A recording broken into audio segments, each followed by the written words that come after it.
World champion Atlanta Braves baseball is brought to you by Truist. It's another glorious Sunday here in Atlanta, Georgia, as the Braves have the brooms out.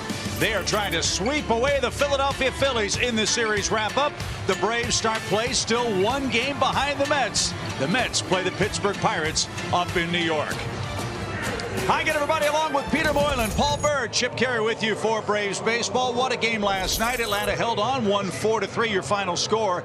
And Peter Moylan, one of the big reasons why a resurgent Ronald Acuna had one of his best games in a while. Oh, he sure did. It's been a frustrating couple of weeks for Ronald. You can see that, obviously dealing with the knee a little bit. But I think getting those few games at designated hitter gave him a chance to get his legs under him. And we've seen the results the last two nights. The power stroke his bat. But for me, it's more than that. The defensive plays that he made last night, not just making the catches, but also cutting runners off and keep them out of scoring position. He's turned into a complete baseball player.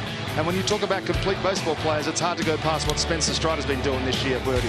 He has been outstanding. The quads, the mustache, all of it. He has been excellent, as you see that great arm from Ronnie. But he's 8 strikeouts away from 200 on the season, and he started this season as a reliever. Unbelievable. 9 home starts this season. He loves pitching at home. Now, he's struggled in day games, but he has yet to throw one at home. He's pitched well against the Phillies. Something's got to give. And with Ozzie being hurt, I'm looking forward to some good mojo. Get this team started, a good win. Get it going in the right direction. And we've got a Hall of Famer in the booth, so Spencer Strider can't be beat today as the Braves and Phillies wrap things up on a perfect afternoon for baseball. Atlanta goes for 3 in a row over the Fightins. They've been playing great here in Atlanta. We'll see if that continues. We'll have lineups, first pitch, and Nick Green will join us this afternoon on Valley Sports.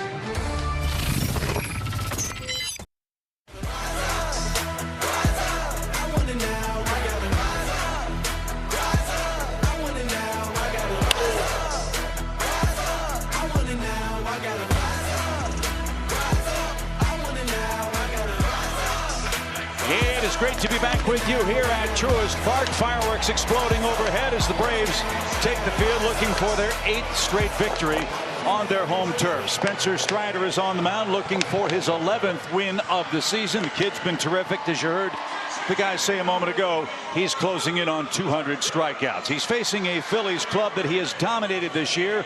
Rob Thompson's team now with a half-game lead for the 3rd wild card spot in the National League. One big change for them. Rhys Hoskins is back in the lineup. He's been battling a sore hand, has not played in the first 2 games of this series. And you know all about Bryce Harper and Alec Boehm in the middle of this Toyota starting lineup for the Phillies, who entered play at 80 and 65 on the year. But you know, Spencer Strider, guys, he's not afraid of the Phillies. He's been awesome against them. No promises, but you're correct. He has been fantastic.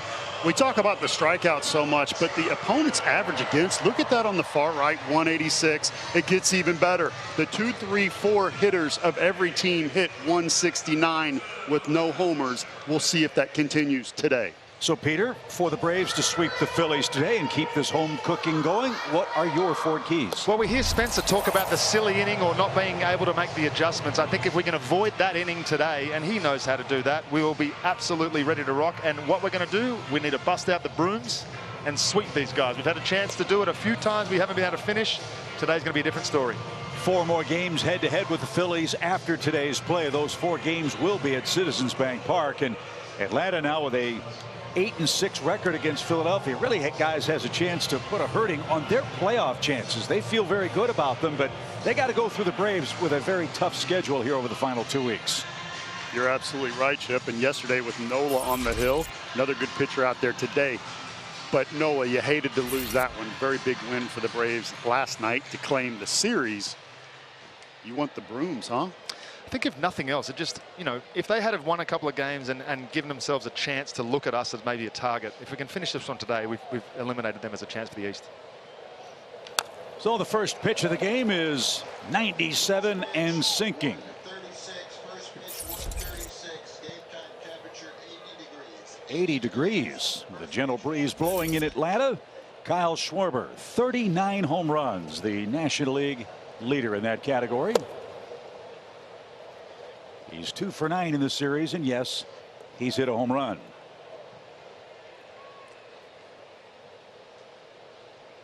No secrets with Spencer Strider. Fastball, slider, occasional changeup. The 5% changeup is very, very good. As a pitcher, if I only throw something 5% of the time, usually it's not a great pitch for me. His is excellent. He just rarely needs it.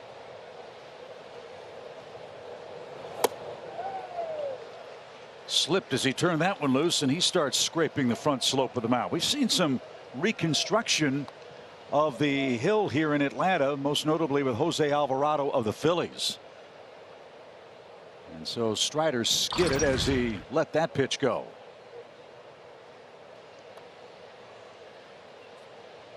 Not comfortable. So 3 balls and a strike. And Schwarber a leadoff walk, and again Strider looking at the front portion of the mound.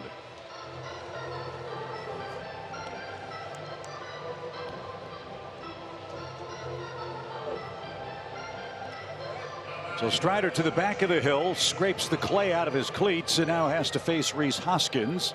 Hoskins hit by a pitch against the Marlins. And fortunate that the hand wasn't fractured in the last game that he played. And he'll bat with a runner aboard here in the top of the first inning. Hoskins, a 28 homer man. It's a different lineup with him in that lineup. 71 RBI, and Schwarber with a low batting average, low 200s, 214 leading off, also very unusual, but this top part of the lineup has some thump.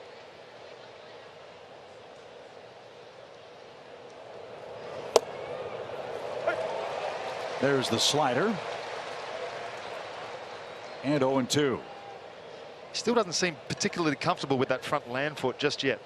No, I even think he's shortened his stride, which you don't want to do. No.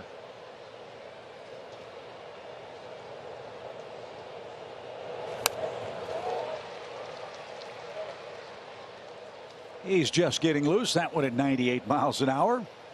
And Hoskins still 0-2. It's a really good point, Paul. I actually injured myself having to make adjustments because of a sore foot in spring training in 2014, and it made me raise my arm angle up, and effectively I blew out because of it.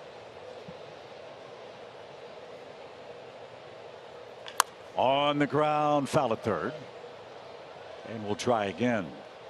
It was the famous Dizzy Dean story where he injured his big toe, and you don't think you need your big toe till you crack it on the fireplace, and you realize it's really important. But he changed his mechanics because of it, and his career was over as well.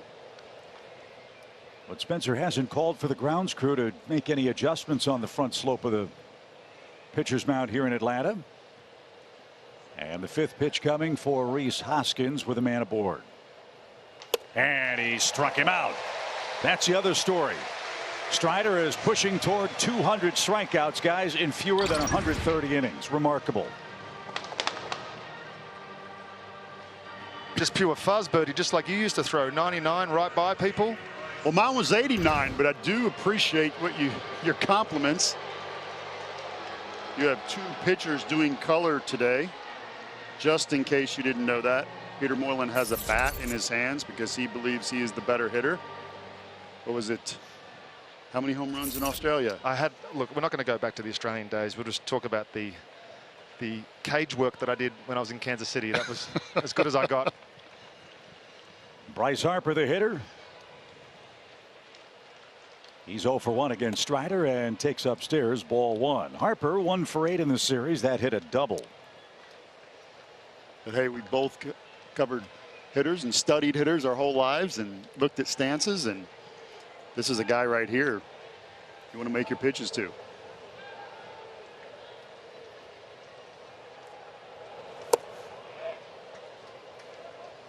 If this mound is bothering Spencer, could he not call Ed Mangan out and make an adjustment here? He keeps scratching and pawing in that landing spot. You can. The problem is if it's wet, if it's overwatered and the clay is too wet, you can't.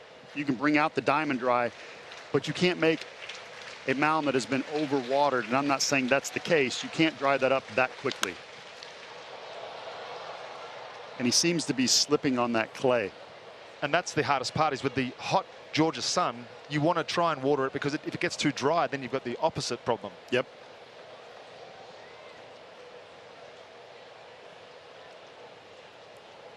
So 13 pitches for Strider, 7 strikes. One of them to Bryce Harper. that one in and out of the glove of Contreras, and Bryce now a 2-2 count. You know, we say all the time it's a game of adjustments, right? How can you adjust as a pitcher when you don't feel confident about your footing? There's nothing to adjust there, is there?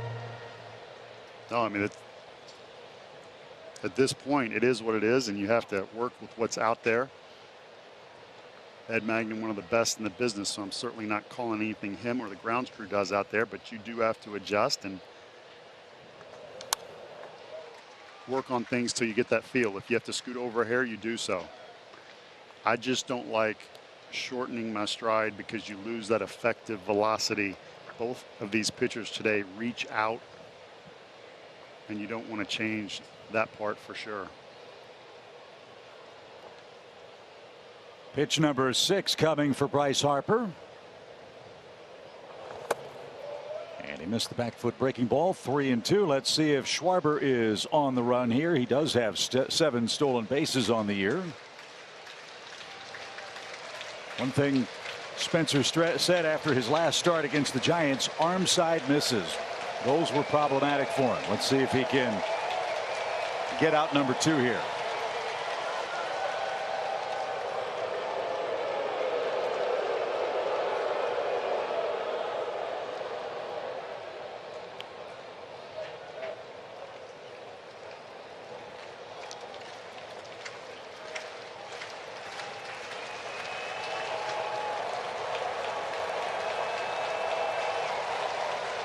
Runner holds. The pitch is cut on and missed. Moving up to second is Schwarber as the ball got away from Contreras. Bryce Harper is strikeout victim number 2.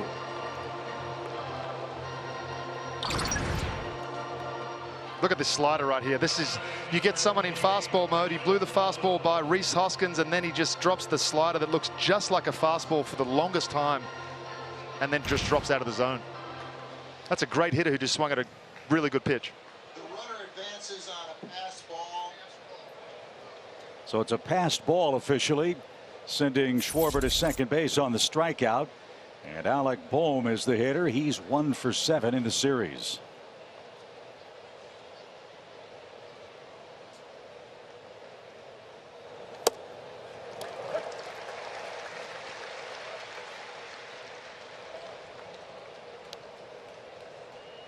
What an advantage to just be able to take a little bit off and dot your 95-mile-an-hour fastball.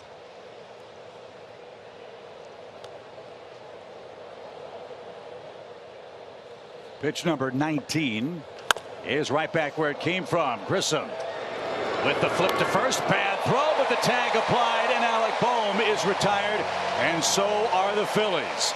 Spencer Strider puts up the first 0 in Atlanta. Bailey Falter will debut against the Braves. No score in Game 3 at home.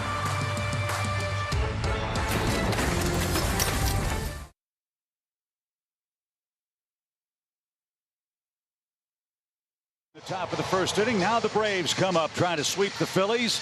Atlanta's won 12 of their last 15 games at home, and Ronald Acuna Jr.'s had a hand in that. He had a super game last night with a homer and 4 RBIs. In fact, he's knocked in 6 runs so far in this series. He's atop the Toyota starting lineup. Marcell Ozuna will be the Braves DH. Robbie Grossman is the left fielder.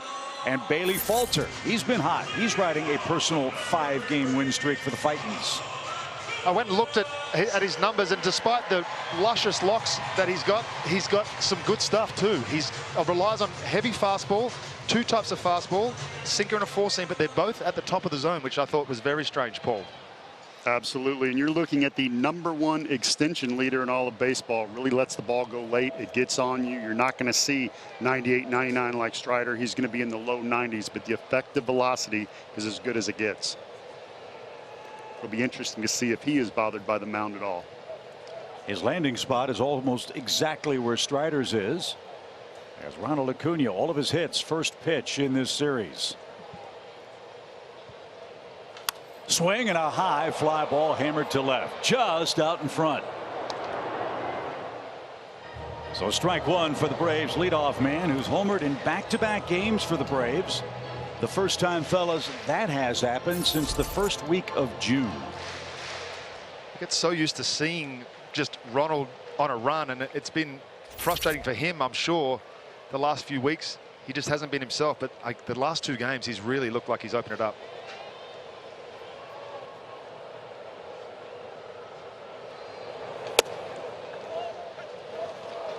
Ronald thought that was too high, but the count to him, no balls, 2 strikes. Braves are 33-15 this year against left-handed starting pitching. They've been excellent here in 2022. And their first look at Bailey Falter. Was a California kid, not surprisingly. He and his dad modeled his delivery and that long stride after the great Sandy Koufax. Beautiful motion. You'll see the name on his jersey disappear. Watch this side angle. And young pitchers, when I talk about extension, I mean how late you can let the ball go closest towards the hitter. Every 3 feet, every 1 foot that you can let it go closer to the hitter equals 3 miles an hour. So you can put your radar gun away when you've got a guy that can let it go late because the ball is very, very sneaky.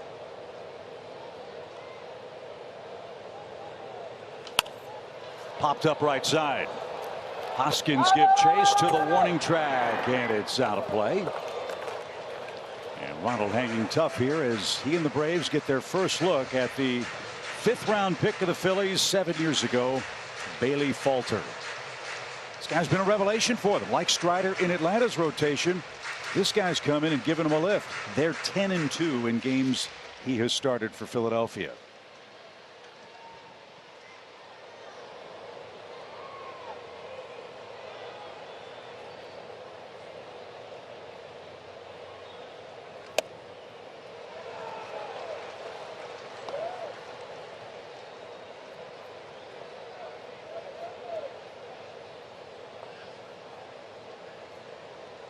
Got the eastbound and down here. 1 ball, 2 strikes. And that's over the outside corner. Falter moved the ball all around the strike zone in that sequence, and Acuna's caught looking for out number 1. See, just a fastball here. Tried to go up and in and missed his spot, but a good call by the umpire. Honestly, you don't see that called that often because of the amount of movement by the catcher, but a great job. It was actually a good pitch. Just missed his location.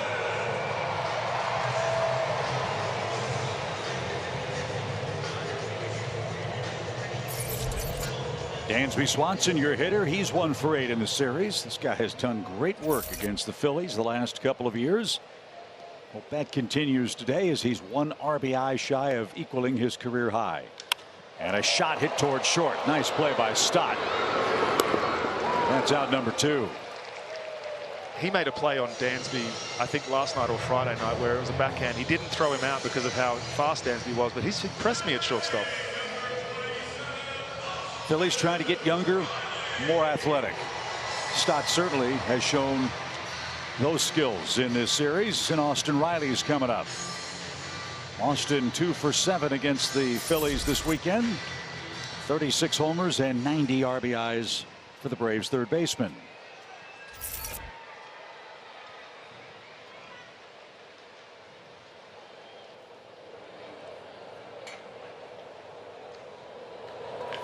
On the ground toward third. That's gloved. Alec Bohm. And a high throw. Close play. And they call him out. Riley thought he beat it. Alan Porter rings him up. Let's see if the Braves challenge this. Bang, bang call at first base. Safe or out. You be the judge.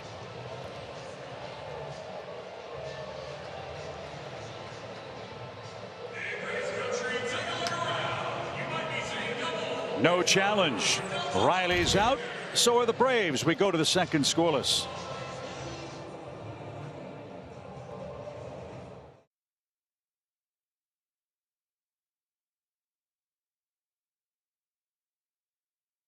Crowd here in Atlanta for the Braves and Phillies. No score after 1 inning. Nick Green downstairs by the Braves dugout. Pitcher of Palooza up in the booth with Peter Moylan and Paul Bird. Chip Carey with you for the series wrap-up. And the Strider stashes are out in force as Spencer pushing towards some Braves history today. He's 6 strikeouts away now from 200 on the season. He'll face Brandon Marsh leading off inning number 2.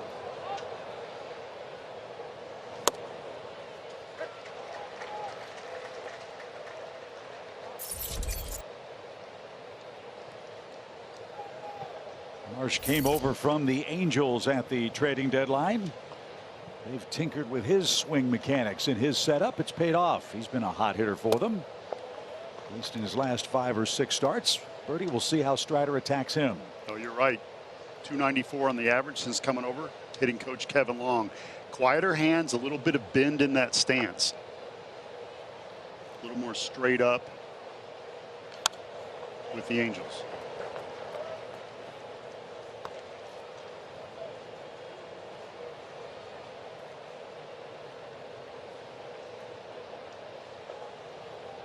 Marsh, a local kid out of Buford High School here in Metro Atlanta. And bats with the bases empty and a 1-2 count.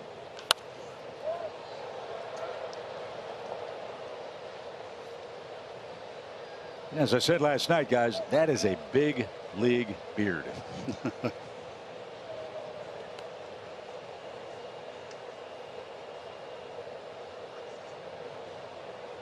Kind of hope he gets traded to the Yankees, if I'm honest. On the ground, rolled foul, and Marsh staying alive. It's got to be itchy, huh? It's like ZZ Top. In the heat and humidity of Philadelphia, it's going to be hot too.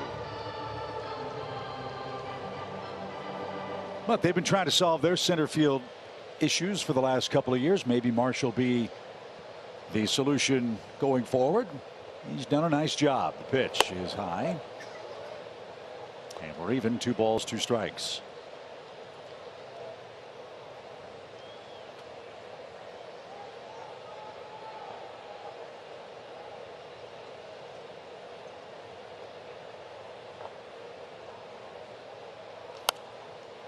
This is what has frustrated Strider at times, Peter. He makes good pitches. They can't hit them squarely, but they prolong at bats. Right, we see it against the Mets so often, is that he just drives the pitch count up, and that's something that Spencer's going to have to figure out. And he's done such a good job. Once he gets it, he makes his pitch.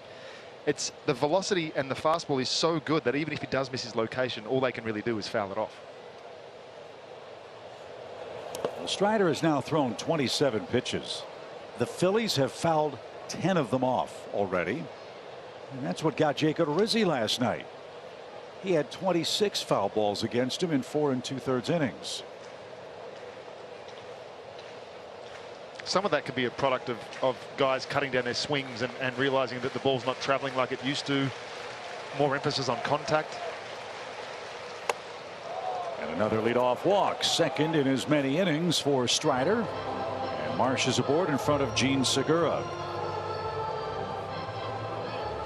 Again, Spencer said in his last start he really had trouble making an adjustment, getting the ball off the arm side back to the glove side. That was against the Giants. We've seen evidence of that again here in this game against the Phillies so far. So how do you fix that? And that's common. Most pitchers miss arm side. You fly open, you fight staying closed and releasing the ball late and finishing it. I know when I would warm up with the Atlanta Braves, the first time I've ever heard it, but Leo Mazzoni would say always start out throwing down and away to force yourself to really extend out and stay closed.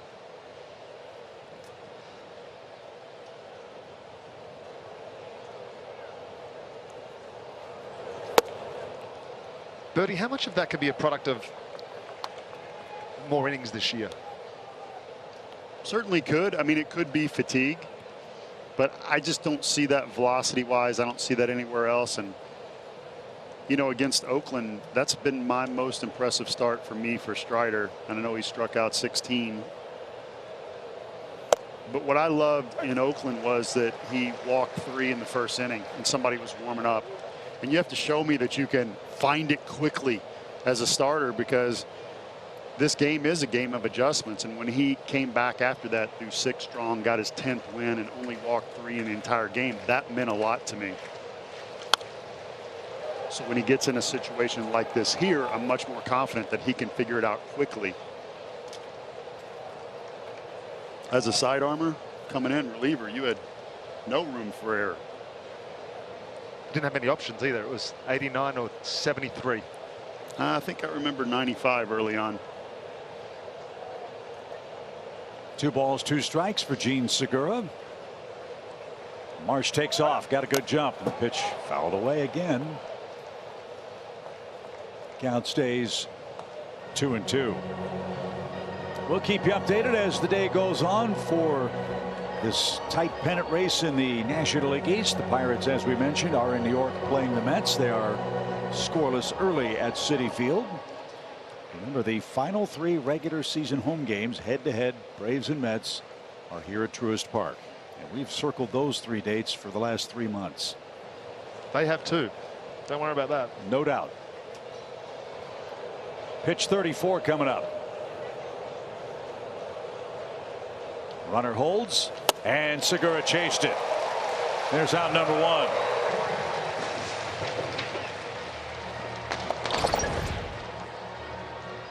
When you hear people say "by you," that's what they mean right there. This hitter, Segura, is so late, had absolutely no chance.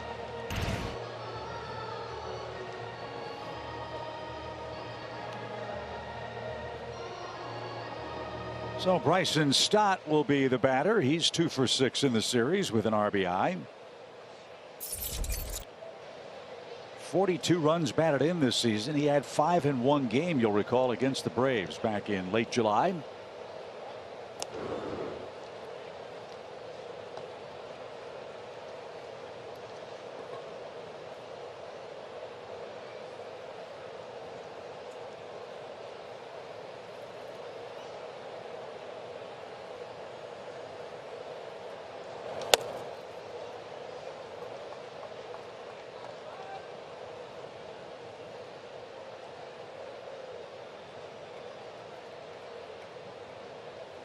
Spencer hasn't found his rhythm or release point quite yet. He hasn't allowed a hit, but a couple of walks. And the 1-0 pitch. And now Contreras wants to talk it over. Another arm side miss. Another way you can correct that is for the catcher to set up into a lefty. And if you miss, it's going to be a strike. You want to keep it out of the middle, but you can even sit middle and hope that you miss on the corner, depending on how big his misses are. We'll see if they make any correction in pitch calling location here.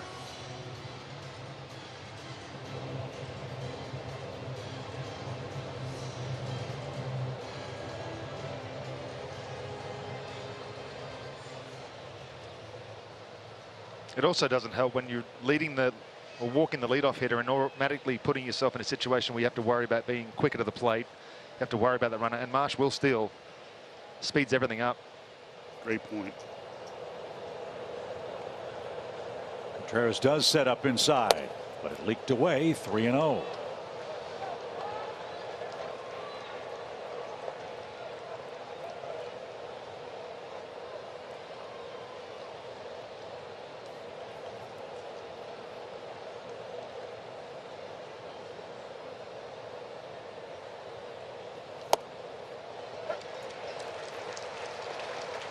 You can see the effort. You can see they're trying exactly what you said, Birdie. Setting up inside and still missing arm side, but missing over the plate.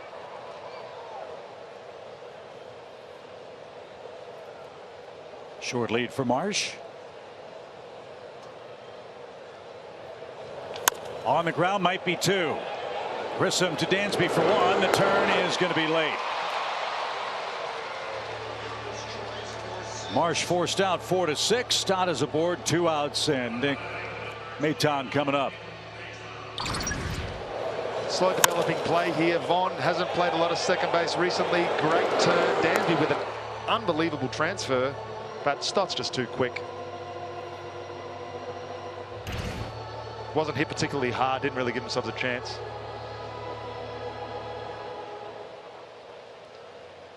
But you got 2 outs for young Mr. Maton, who's got 5 homers, a .291 average. And fooled there, strike 1. There we go.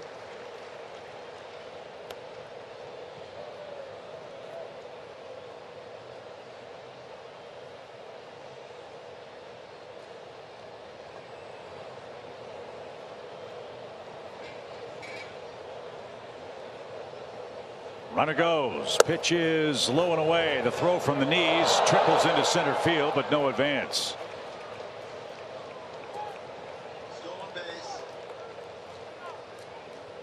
Stott picks up a stolen base, number 9 on the year. He's in scoring position, 2 out. Contreras had no chance here. Another breaking ball, even a perfect throw would not have had him.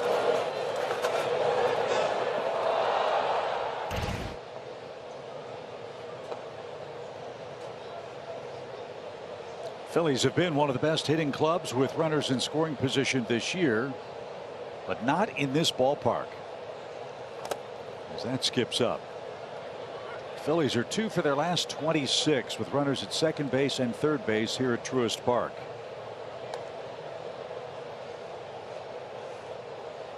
So up Thompson, the interim skipper for Philadelphia,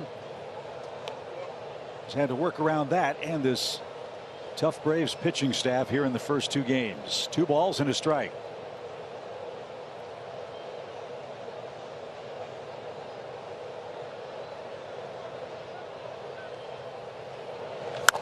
Line softly towards short, and Dansby's got it. Maton got jammed, and the Phillies are out of luck in the second.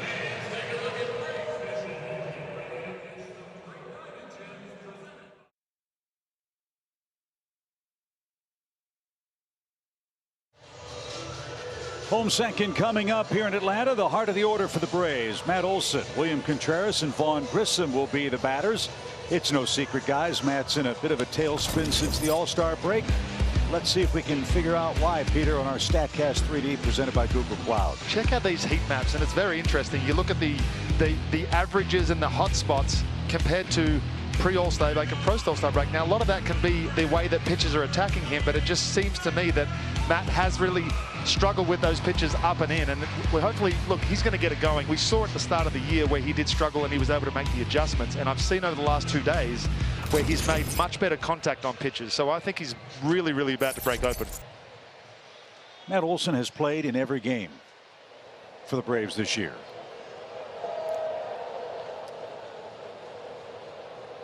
As Falter goes to work, and that's in for a strike. So Nick Green, everybody knows Matt's 4 for his last 61. What is Kevin Seitzer saying about that? Look, they're working on just taking the tension out of the upper body. You talk about tension in the upper body. He doesn't allow his barrel to be on the same path consistently. It's either underneath the baseball where he loses the barrel a little bit. He's a little bit late. So you're seeing the pitches up and in, but he can't get to, which he was able to get to early on. Once they free that up, you feel better about it. But right now, he's in such a funk. He has to mentally just go out and focus on competing against the pitcher versus competing against himself. We talked about Dansby with that earlier in the year, but kind of where he is right now. A lot of foul balls, missing pitches. I think the most disturbing part to me with the heat map is the fastball right down the middle. As a big league hitter, you have to take advantage of mistakes. Mistakes are middle of the plate, and he's not doing that right now. Yeah, that's the muscle I would worry about, right? The mental one. When these games become so much more important. But Matt's out there grinding with a 2-strike count and serves it foul and out of play. And you see an example of it here. Earlier on in the year, he was hitting that ball to the left center gap and down the left field line so well. Now he's just fouling those balls off. So that tells me there's something a little bit off with the timing as well. But this is the ebbs and flows of being a big league baseball player. You have to deal with this and you have to be able to recover. And he's done it in the past. He'll do it again. Think about this too. If they're going up and in and you struggle up and in, well, I'm focused on that. So now I can't stay back and back that ball up away. So now it's just a fight on anything out over the plate because I'm worried about them blowing me away up and in. And Greeny, when you're in a slide, no matter how short or long, doesn't the count always seem like it's 0-2 as it is here again? Every single time. And he's a guy that's going to go study. He's going to work his butt off. But at the same time, if I'm down 0-2 every time, well, what does that do to me mentally? It's a fight from the start. And that's frustrating as a hitter.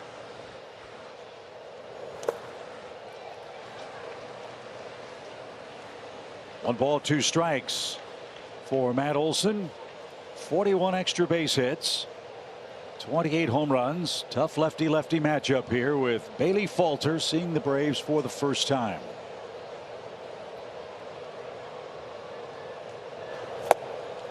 And there's out number 1. Second strikeout for Falter. And William Contreras is your batter. Here's the strike 3 pitch. Lefty slider down, disappears. Good pitch. Matt's just not seeing the ball real well right now, as we talked about. but he was never a 330 hitter. You know, he's always been a 250 hitter. We talked about the home runs, the RBI are there. I just hope he figures it out sooner rather than later. But is he going to figure it out? Yes. William Contreras has it figured out in this series. 4 hits, a couple of RBIs, and takes a strike. Braves catching core has been one of the highlights of this 2022 season. Braves catching core most homers of any major league team. And William, the Braves all-star, something to do with that. Braves have 32 homers from their catchers. Williams' brother Wilson and the Cubs have 26. So he's got bragging rights in the family, as he's behind 0-2 here in the Atlanta second.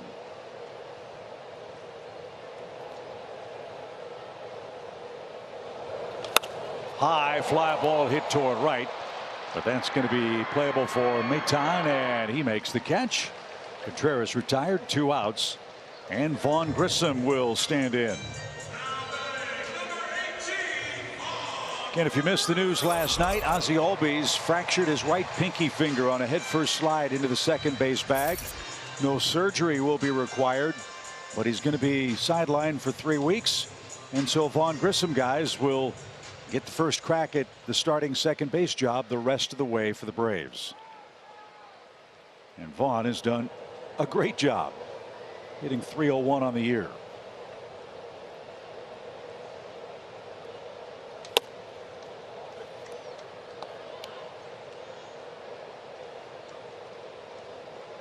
Five homers, 16 RBIs.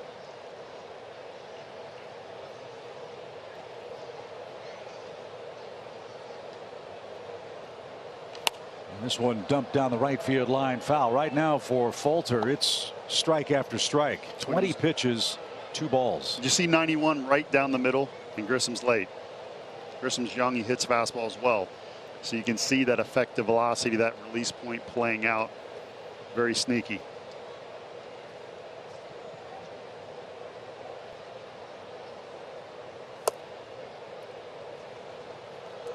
Falter thought that was good enough, but it was low. And it's 1-2 for Grissom, who's taking his second at bat in this series.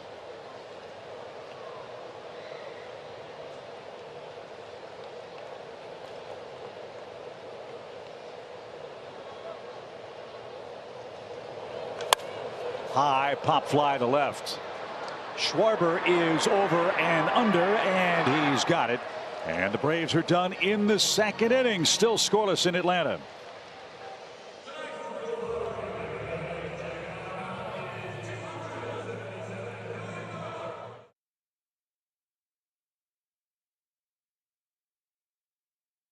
Fracture last night on a slide into second base, trying to advance on a fly ball and overthrow.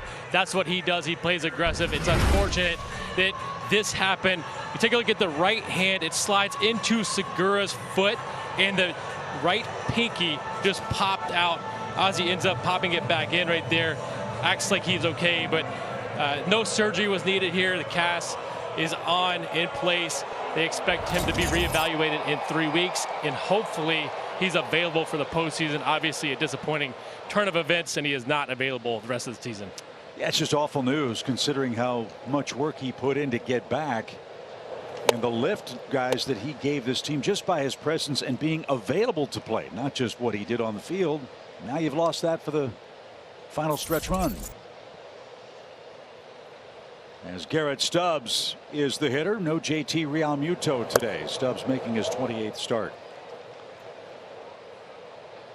And Strider, pitching behind a lot in the game, is 2-0 to the 9th place hitter, starting the scoreless third inning between the Braves and Phillies.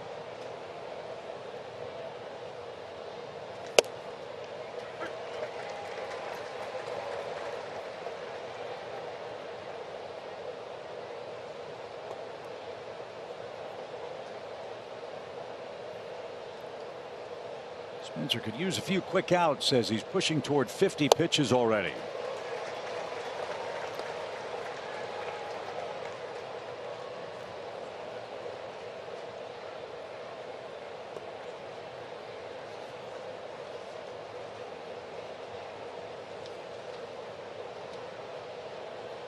Swing and a miss. First leadoff man in an inning is down. Stubbs strikes out, 4 of them for Strider. Really nice sequence there. You could see him late on the fastball, the pitch before, and then obviously thinking it's coming again, he drops the slider on him. And that's the best one we've seen today, Birdie. Absolutely. Whiff rate 52.3 on the slider coming into today. 3rd highest whiff rate on any single pitch in Major League Baseball. He's got 2 of the best pitches in the game, and I talked about the changeup, which he only throws 5% of the time, is also top notch. We're talking weapons. Kyle Schwarber walked to start the game, was left stranded at second base. Phillies have stranded a pair of runners in scoring position in this scoreless game so far.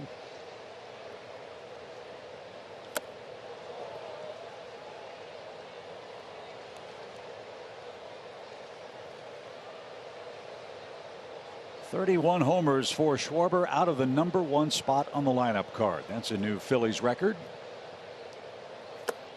And there's the equalizer, 2-1.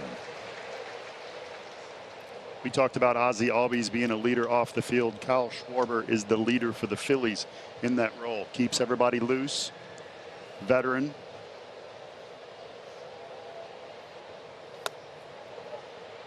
Bryce Harper also a leader on that team, but more of a quiet type.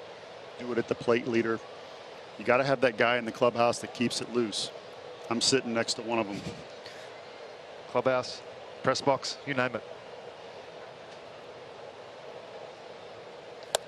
At the knees, perfect pitch. Full count. I'd love to see him be able to bury a fastball in here. He's missed location a few times, but I think he goes fastball in. He's going back to the slider. Okay. And he missed with it. 3rd walk for Strider. 1 on, 1 out for Rhys Hoskins. Look, it's a wonderful thing Paul mentioned. This kid struck out 16 batters in a game, a new Braves record in the Atlanta era. But that's a challenge in and of itself, right? Because there's so many fans who are disappointed if he only strikes out. And I say only with quotes, 6 or 7 guys. And this is one of those games, it appears, for Spencer, where nothing's working yet with any consistency. But he hasn't given up a hit or a run yet. And that's fouled away by Rhys Hoskins. Strike 1. You talk about his strikeouts, Chip. K per 9 inning as a reliever, 13.7. Even better as a starter at 13.8. What that tells you is he can maintain velocity. He's got multiple pitches, and that's hard to do at the big league level when hitters face you 2 and 3 times because they're more comfortable with your stuff. So not only does he have a great fastball, slider, change, but he can maintain it through 6 or 7. Would you guys want to find out how healthy Hoskins' hand is early in the game? How would you suggest that we, by coming in? Yep. Yeah. If that's the plan, I think he wouldn't be playing if he wasn't able to get to that pitch, I don't think. You don't change your strength just because he's injured. Something bothered Hoskins at the last moment. He digs back in with a 2-strike count. First action in the series for the Phillies first baseman.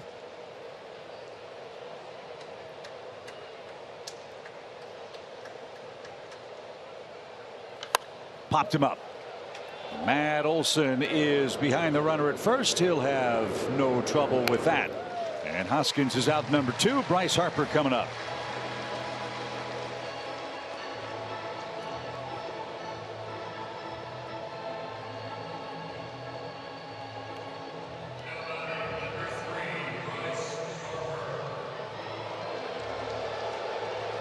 Braves and Phillies are playing for the 15th time this year. Harper is playing in his 7th game. Remember, he's been out with a broken thumb.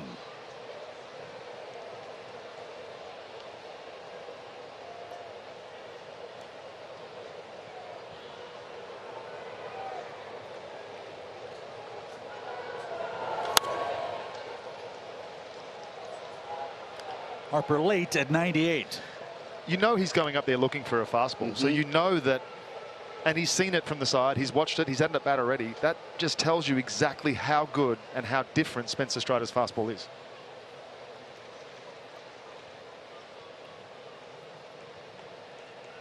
Harper played to pull on the infield. Almost straight up in the outfield pasture, and that one's center cut. 0-2. God, it's quick. It just gets on you. To hear him talk about it, he calls it the ride. Forget about the radar gun. It's the ride. He stays perfectly behind the ball. Those two fingers, straight and true and quick.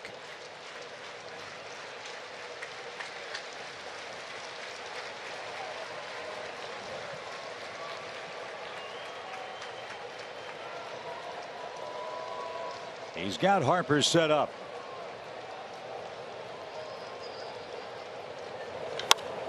Popped him up. This one straight away center. Dansby gives way to Michael Harris, and an easier inning for Spencer Strider. 4 strikeouts through 3 innings. Michael Harris leads off, no score.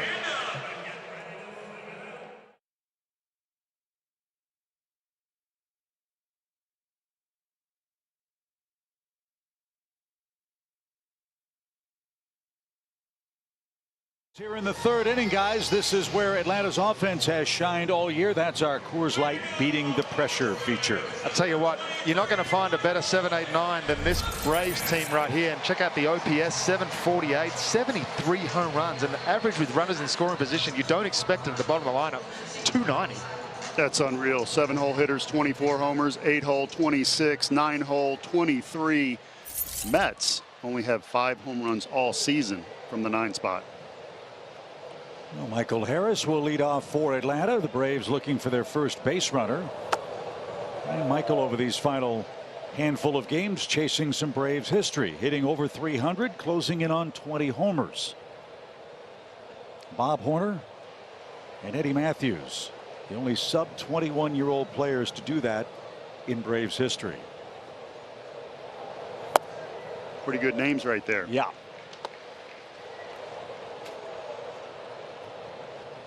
I had the blonde mullet in the 80s because of Bob Horner. You should bring it back. Such a fan when he shows up here. I'm a little kid all over again. But I was a pitcher. I couldn't hit the bombs like him. Straight from college to the big leagues. You did deflect, though. Are you going to bring it back at all at any point? I don't think it'll work for me now. My forehead's too big on top. I look like Gallagher.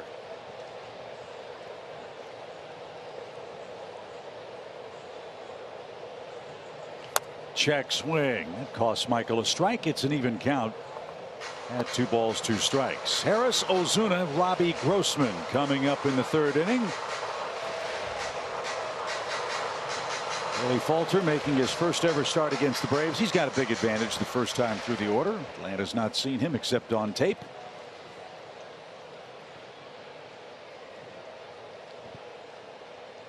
And the lefty winds and fires. It's popped up and out of play. Maybe I should change that. I don't think they use tape anymore. I'm showing my age again.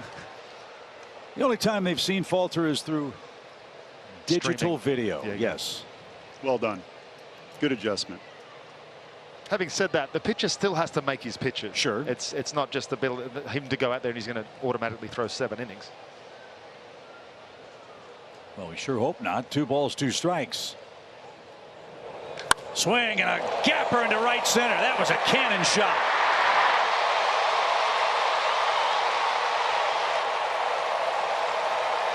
This kid is something else.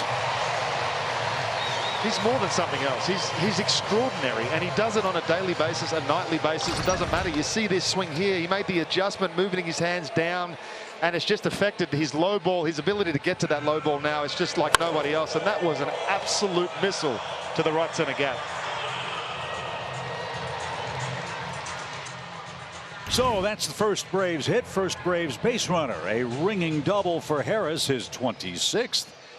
And now you've got 3 shots to score the first run of the game. It starts with Marcell Ozuna. Ozuna with 21 homers and 50 driven in.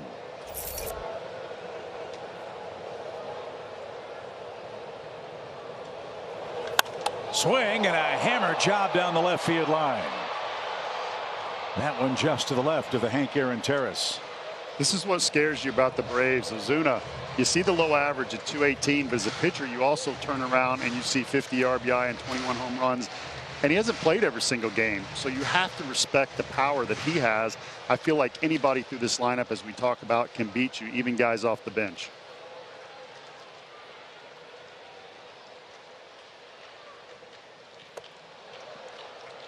And when you talk about, it's not just the direct impact of second base.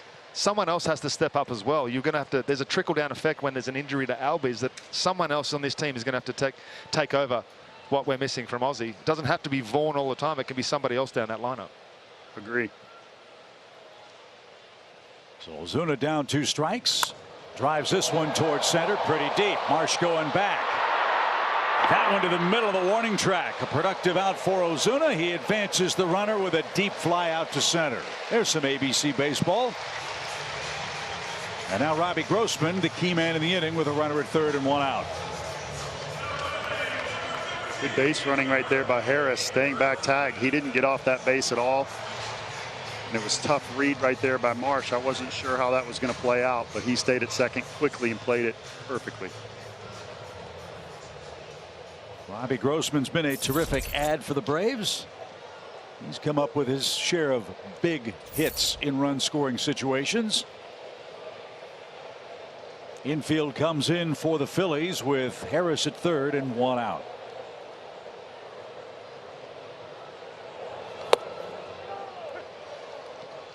You know how good the Braves have been when they score the first run of the game. They're 65-12 on the year. Grossman batting .400 with runners in scoring position in the second half. Hope he stays hot. He's going to give you a quality at bat. You know that for sure. You saw that in the road trip. Great road trip for Robbie Grossman. But it's just he's never going to swing at a pitch that's really out of the zone, especially in a situation like this. He's going to put in a really good at bat, find somewhere to drive the ball to the outfield or find some grass.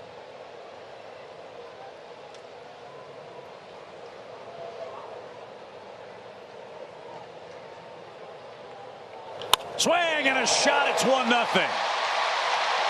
That one's going to roll to the left field wall. Robbie Grossman with an RBI hit.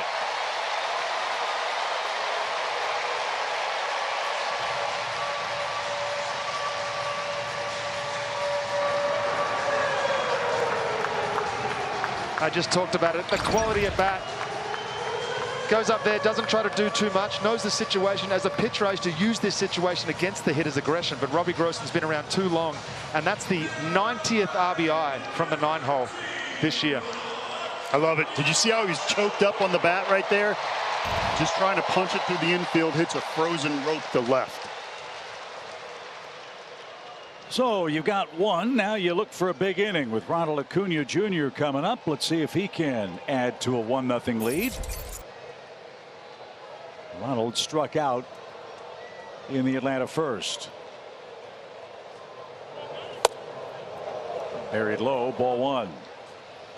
And we told you Bailey Falters won 5 straight games. Those games came against the Mets, the Marlins twice, the Pirates, and Arizona.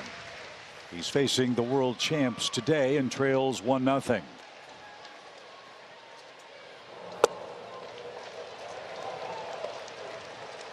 This is a great pitcher. I know he doesn't have a big back of the bubblegum card, but since he's been up, he's been fantastic. Phillies are 10-2 when this kid starts for him, but he's down a run. And pulled a string nicely there. 2 balls and a strike. I like that take, though. That shows me that Ronald's looking for something. Doesn't get a fastball 2-0. Don't swing.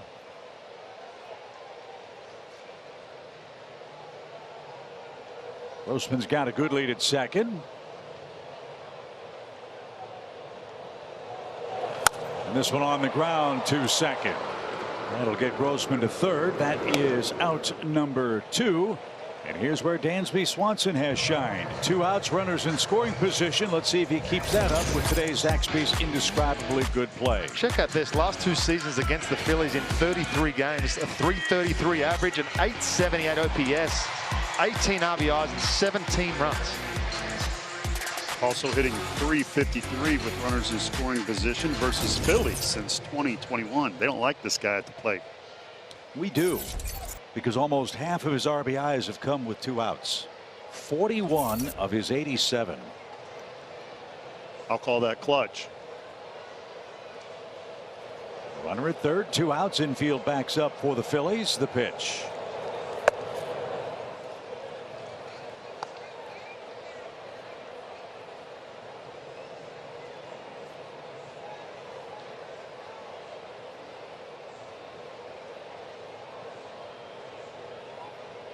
Bright sunny day at Truist Park.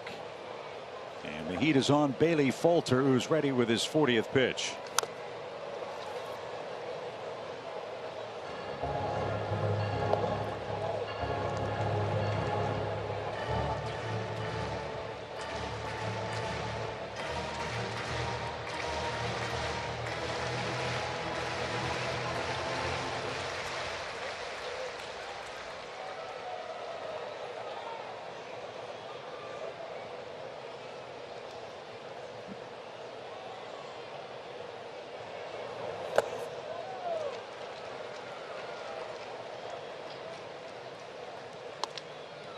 A lot of breaking balls from Falter this second time through the order now.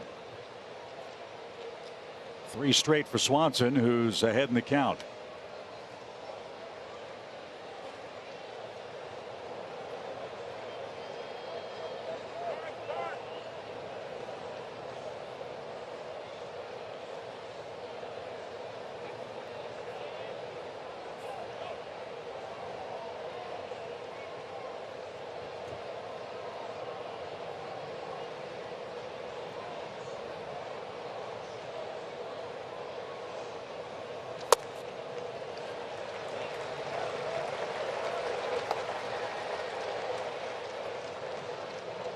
Well, what's he get in a hitter's count now? 3 balls and a strike with Austin Riley next. He's got to be looking fastball. He's thrown a ton of fastballs. If you don't get it, you don't have to swing. You've still got a pitch to play with.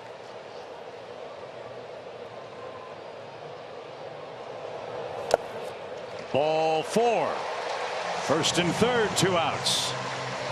And that's some history. That's the first time Falter has walked a batter in 5 starts.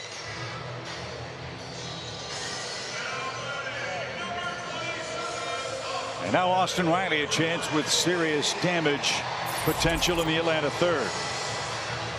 He grounded out on the first pitch he saw and was called out on a bang play to end the first.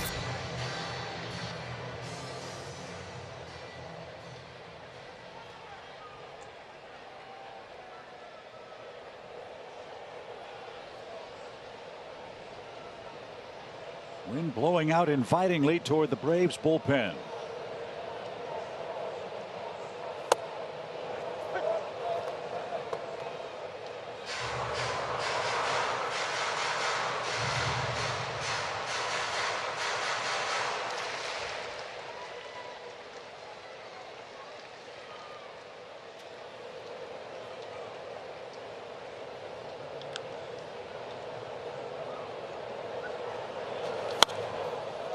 Had a good cut, but Riley now down 2 strikes.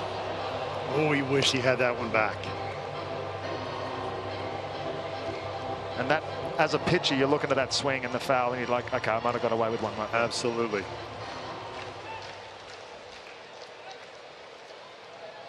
Not that we'd ever admit that, but to ourselves maybe.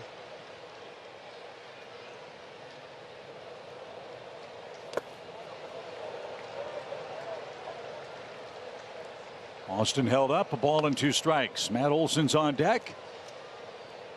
2 doubles for the Braves in the 3rd inning. Robbie Grossman an RBI 2-bagger. Scores Michael Harris, and we lead 1-0.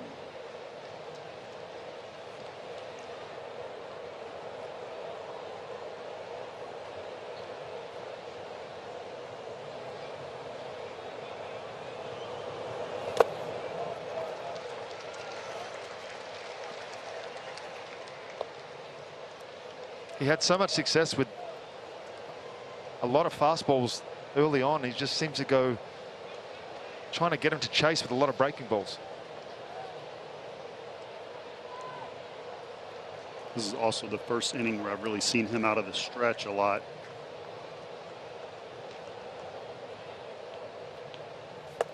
And a breaking ball gets Austin Riley to swing and miss, and the Braves are done in the third inning. Harris a double, Grossman a double. Atlanta takes the first lead of the day. It's 1-0.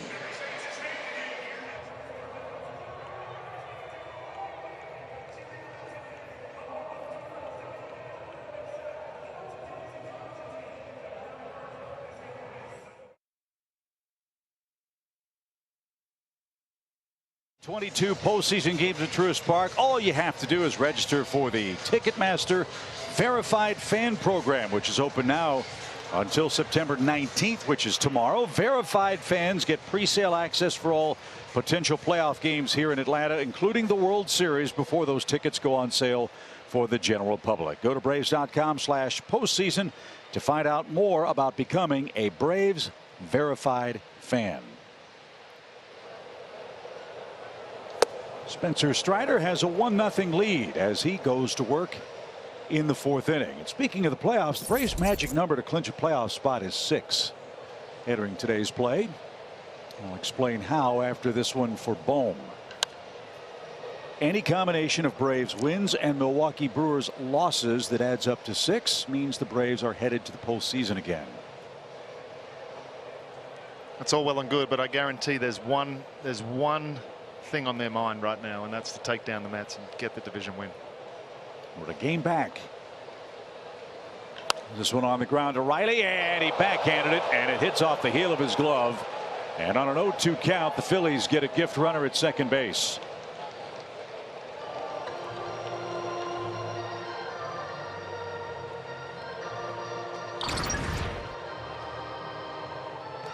Backhand play here from Riley. Looked like it kicked just a little bit the last bounce. E5 fielding error. E5 two-base fielding. And you're right, Chip, on an 0-2 count, Spencer's going to have to go to work. 3 times in this game, the Phillies have put the leadoff man on, but hitless with a runner in scoring position. Now they've got 3 shots. For Riley, his 13th error. Here's Marsh. He walked and was forced out back in the second inning.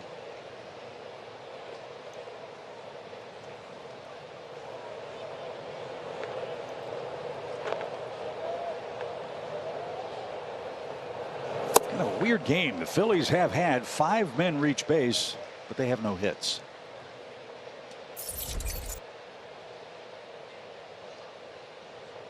And 0-1 for Brandon Marsh. Gene Segura, Bryson Stott to follow as Alec Bohm, with those long strides, stands at second base.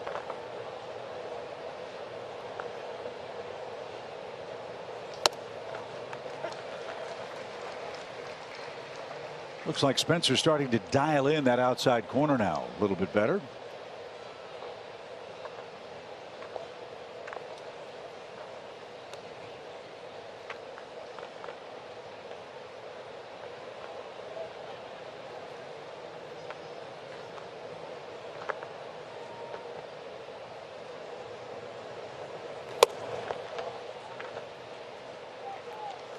I really like Strider's body language after the Riley error. He looked at him, gave him a little fist pump. There was no pouting. There was no dropping of the head. This is the chance to pick up your teammate. You look at it as a positive.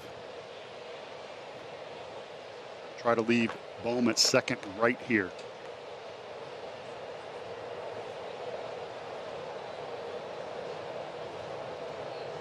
He's got Marsh set up, a ball and 2 strikes.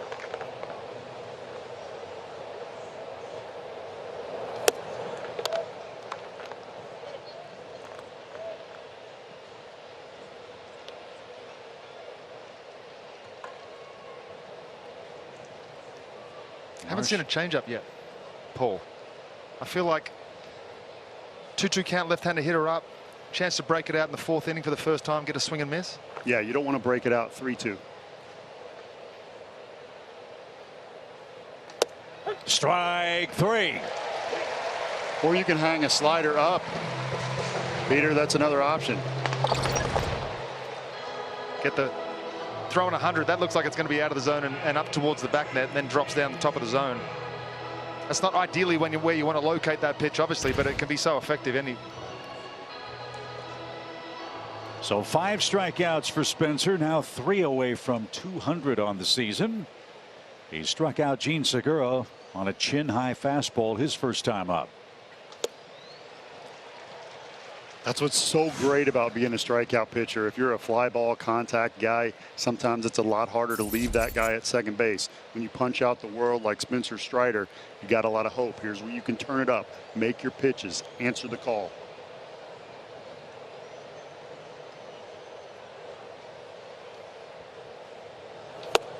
Right on by, it's 0-2.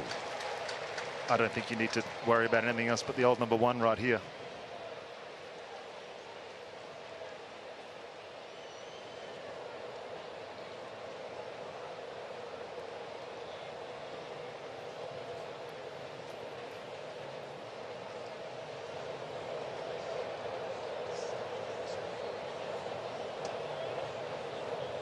Two-strike pitch. He got him again. Same pitch, same result. That's how you pick up a teammate and say, I'm just not going to let him hit it. Back-to-back strikeouts after the error, and Bryson Stott is up. Segura is just not picking up Strider's fastball at all today. You heard my partner Peter Moylan say no reason to go to the breaking ball when you see a guy that is that late. So Strider 2 strikeouts away from becoming the 5th rookie in the wild card era with a 200 strikeout season.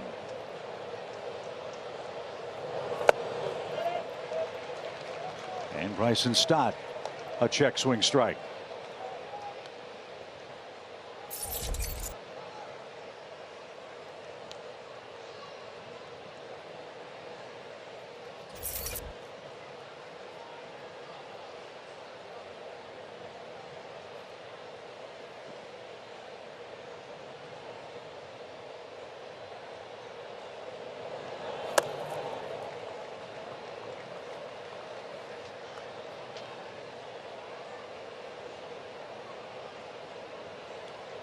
Phillies have had the leadoff man on in 3 of the first 4 innings.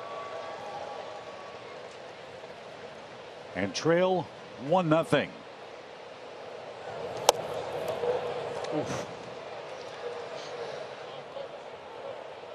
Barely off the plate, I suppose. Carlos Torres says it was wide. 2 balls and a strike.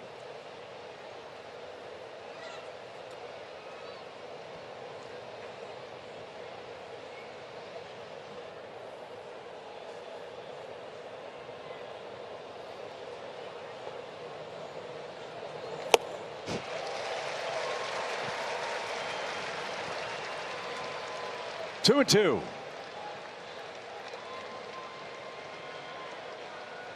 That sigh you heard was Peter Moylan's reaction at nice and easy at 99. I'm just at awe at just the swings, the reaction from the hitters, just the way that he stayed composed. It's so incredible to watch Spencer do his work. And in some ways this is reminiscent of that start in Oakland that Paul mentioned. People forget he was maybe 1 batter away from being out of that game, and then rallied to pitch deep for the Braves out west. Pitch count's going to be an issue for him in this game as he's thrown 76. But he's looking more and more like himself. And he just struck out the side. A 2-base error leads off the inning, and Strider comes back to punch out Marsh, Segura, and Stott. The Phillies still without a hit. The Braves look to add to a 1-0 lead. Presented by your local Hyundai dealers.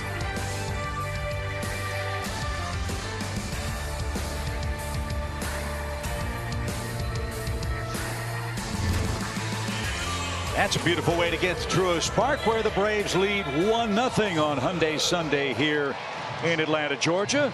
Great job by Spencer Strider to protect his 1-0 lead. 3 strikeouts after a 2-base error. And now in the home 4th inning, Olsen, Contreras, and Vaughn Grissom are coming up. I want to talk about momentum shift.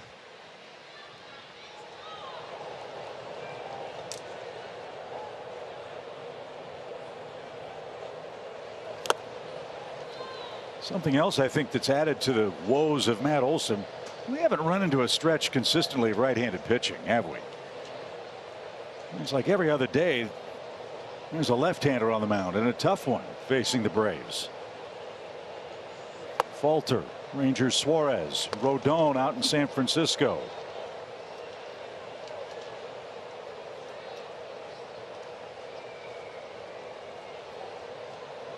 Marco Gonzalez in Seattle. I mean, it's been Southpaw Palooza for the Atlanta offense as Matt 1-2 count.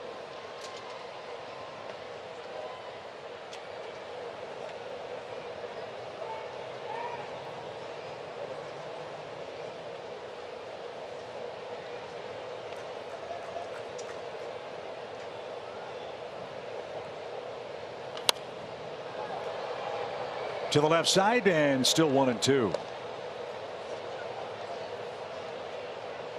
But again, it's 2 strikes almost automatically with the first 2 pitches right now for Matt. Yeah. And as you mentioned earlier, Bertie, he just seems to be in between. He seems to be a little late on the fastball, a little out in front of the off-speed pitches.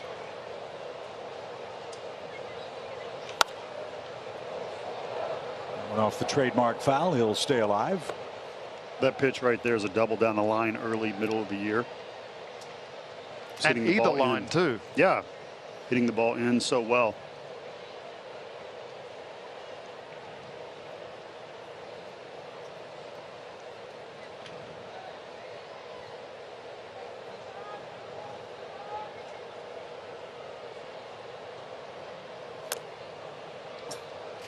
Two and two. You can see just by the way they're setting up to Matt that they're relying on that high fastball, but he's given the same target for a breaking ball as well. So I feel like that breaking ball is coming directly off the same plane as the fastball. That's why Matt's having so much trouble picking it up from the left side.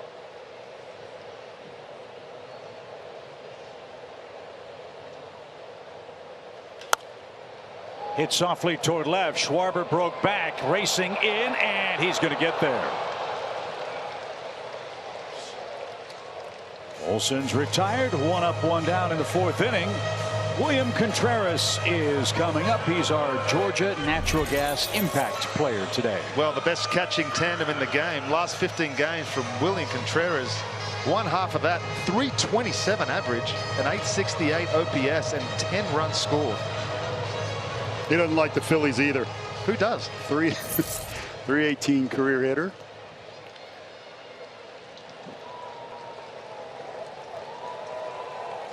Bases empty, 1 out. Contreras flat out to right.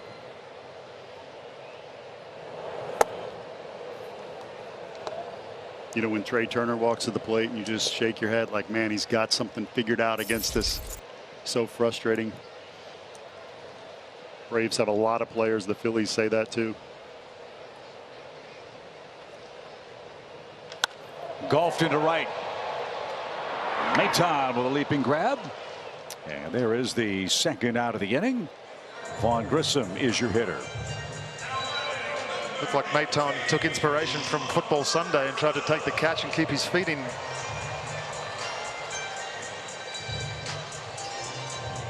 He's never played the outfield until this year. And it's out of necessity with Castellanos hurt, with Harper playing with a torn elbow ligament. They've really had to shuffle things around for the Phillies. That's cost them some runs defensively early in the year. What a nice athletic play for the 2nd out here in the 4th.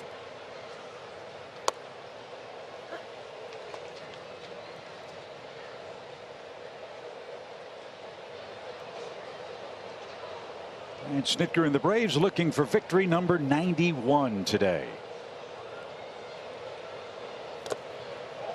With 16 games left after today's play, the Braves have an excellent chance to get to 100 wins. Remember, they won 88 last year and won the World Series. This is shaping up like that epic showdown between the Braves and Giants in the National League Western Division. That was before the wild card. Win over 100 games and go home. That was the fate of the Giants that year.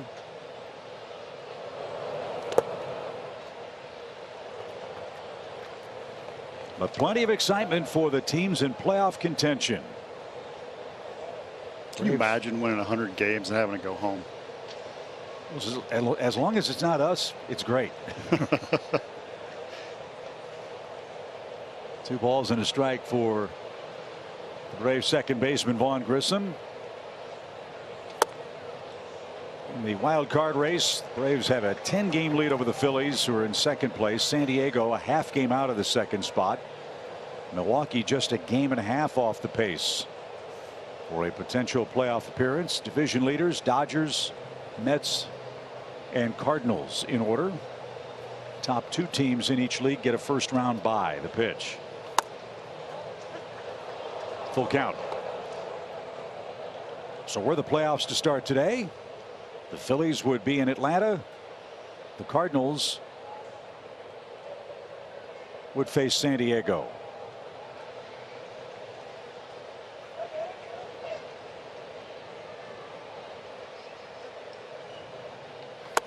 And Grissom takes low, a 2-out walk. So for a kid that hadn't walked a batter in his last 4 starts, he's walked 2 and 1 each in his last 2 frames. And here's Harris, who golfed a double to the bullpen fence his first time up.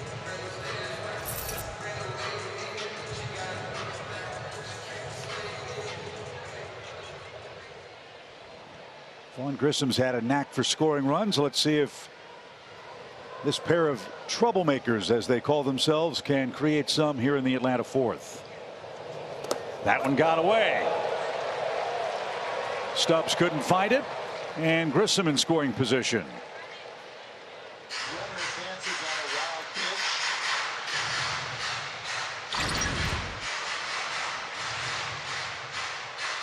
That's a tough ball to block right there. Spiked fastball allows Vaughn to get in scoring position. And honestly, there's not too many other guys I'd rather have up with a runner in scoring position. And he's hitting .306 with 2 outs.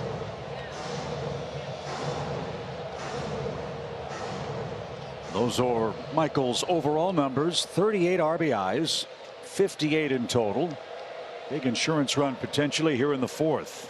Grissom aboard with a walk and at second on a wild pitch.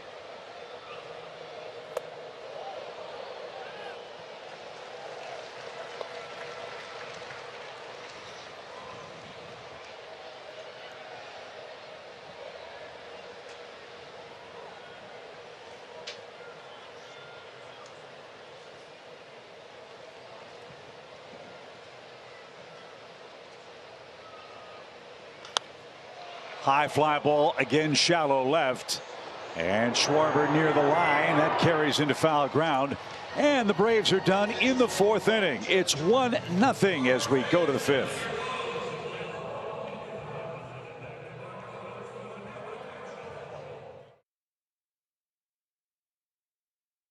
Something up.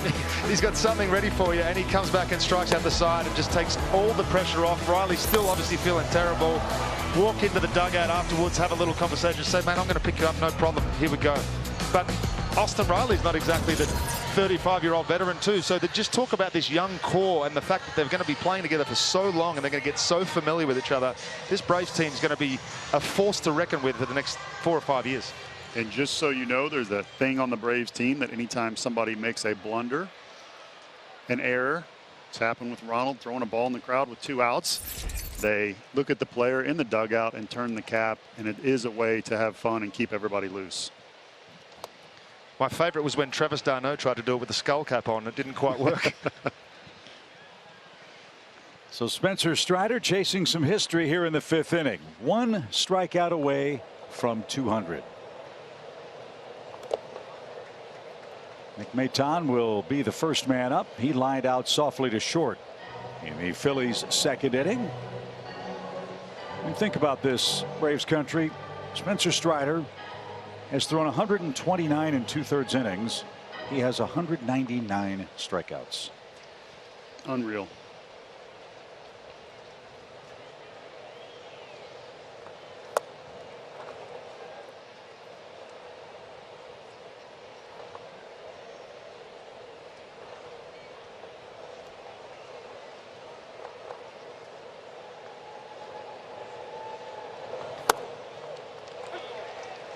So now he's a pitch away.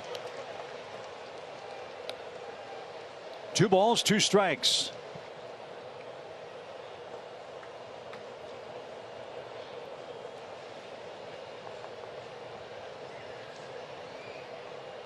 Oh. There it is, number 200. Right on by.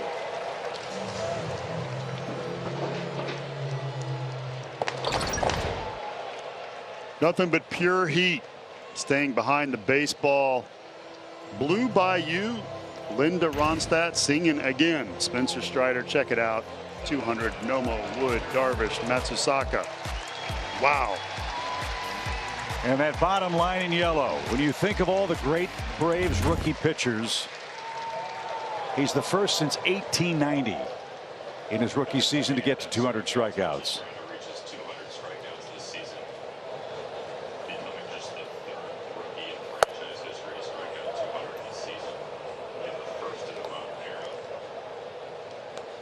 And I can almost guarantee that it'll be the first at 130 or under 130 innings too. So Garrett Stubbs is your hitter. He tries to bunt. That's the other part of the game. He leads 1-0. He's had base runners everywhere. He hasn't given up a hit.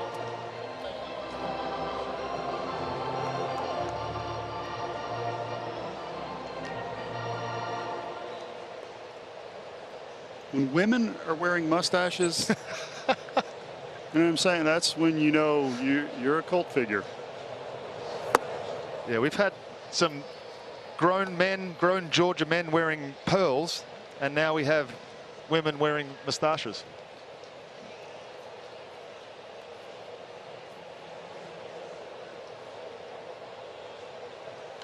Out of play foul. He's got Stubbs set up 2-2.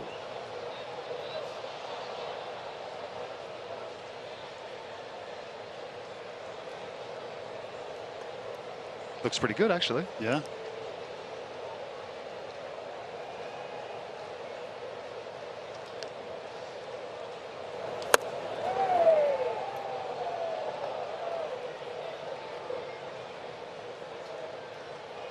Why stop at 200?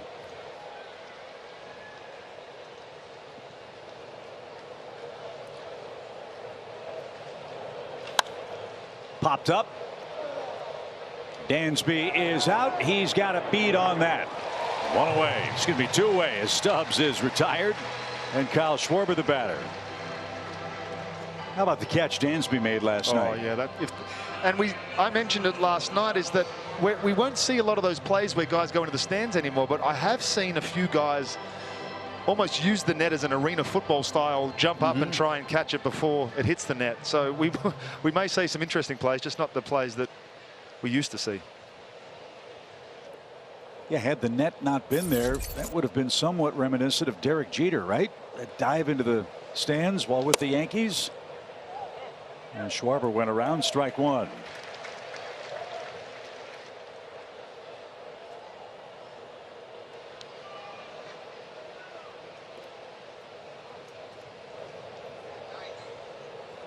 Pitch number 90 for Spencer Strider coming up.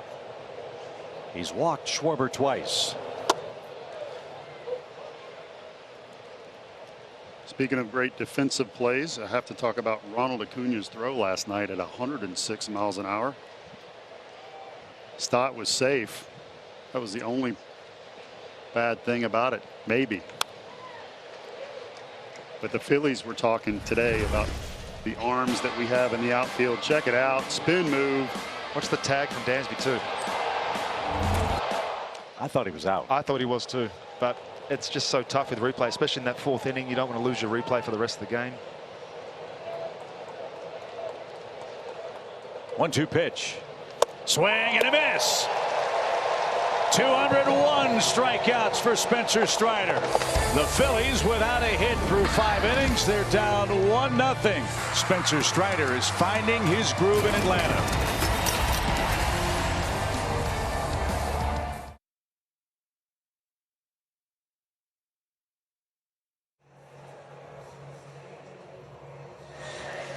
Bottom 5 here at Truist Park. Braves up 1-0 courtesy of a Robbie Grossman double. And when you look at this lineup, we see Snit shuffle the lineup around a lot lately. He has so many options. Ronald Acuna is now playing right field consistently, so you have more room to move other guys around the lineup. And I asked Snit about this yesterday, and what he told me was he's going to play the guys that give him the best chance to win. It's not about any one guy. They're going to play the matchups. They're going to mix and match when they feel they need to. And the bottom line is, guys, Snit wants to win, and they need to win. Whoever can help him do that is going to be in that lineup. Yeah, this is the time of year, Nick, where the best players playing best play. No egos at this time of year. Atlanta looks to extend a 1-0 lead. It'll start with Marcell Ozuna, Robbie Grossman, Ronald Acuna Jr. coming up. The entire ballpark, Peter, just oohing and eyeing over what Spencer Strider has done in Game 3 today. Just to put it in perspective, he just took over and set an MLB record that was previously held by Randy Johnson as far as the quickest to 200 strikeouts in MLB history. That shot into center field. Ozuna with a 2-strike hit.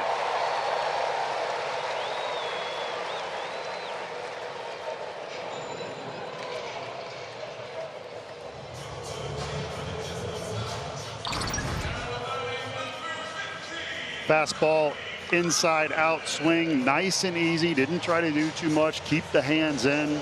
He did that so well in years past. I haven't seen as much of it this year, but hopefully that's a good sign.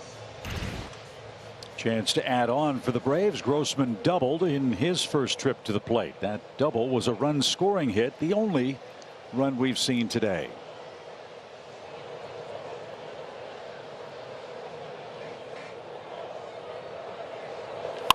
On the ground, hit towards short. Bad hop. Glove flip to second, and they got Ozuna.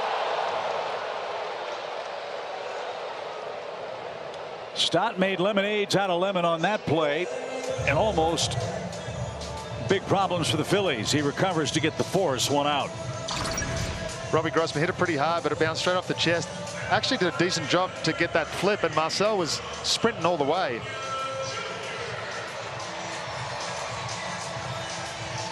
Bit of a panic session, and then nice glove flip to get no damage, but still running on first base and a chance for Ronald to do some damage. You always want to get one. As you said, no panic, but no room for error after the bobble as well. Nice job with the glove. So Grossman trades places with Ozuna at first base with one out. Ronald 0 for 2. He has struck out and grounded out today. That's popped up. Segura drifts out. Glass is gleaming and makes the backpedaling catch. 2 outs. And Dansby Swanson, your hitter. Before he comes up, here's a quick word from Truist. Tim always offered the best advice. Hit it nice and firm. Today, Tim is a teammate at Truist, where you can get personalized insights right on the app. He showed you Dansby's good numbers against the Phillies the last couple of years. Let's see if he can improve on those in his third trip to the plate. We're in the 5th inning. The Braves enjoy a 1-0 lead. The Phillies do not have a hit, and Spencer Strider has struck out 9 batters.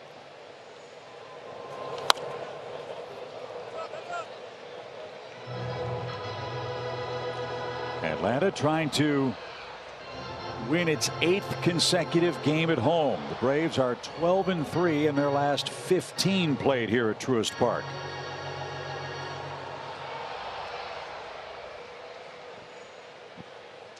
And are 1 win away from their 50th home victory.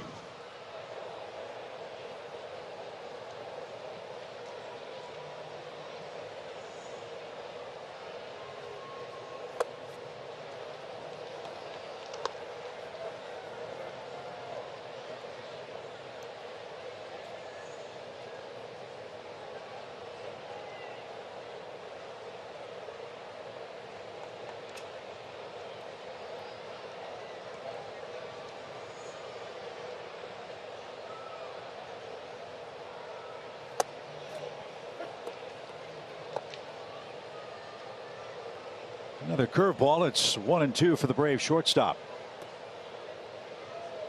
He did go breaking ball heavy second time through the lineup. I think he's had a little bit of feel for it at the moment. He's not bouncing as many.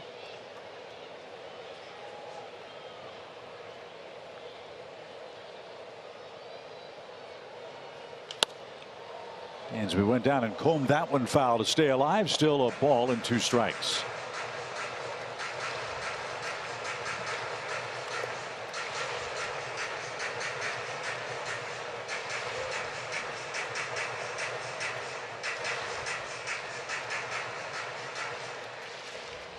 Strider will face the 2-3-4 hitters for the Phillies in the 6th.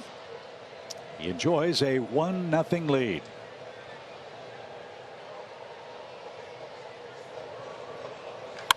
And shot up the middle. Stott can't get it.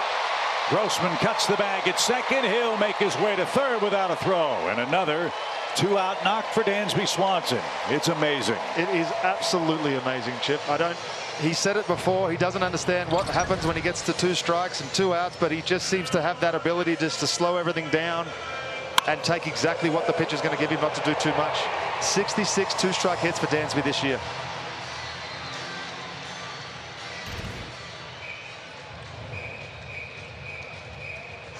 So with Austin Riley coming up, this might be the end of the line for Bailey Falter. He will leave runners at the corners. 2 outs after 4 2/3 innings in Atlanta, and the Braves lead at 1-0.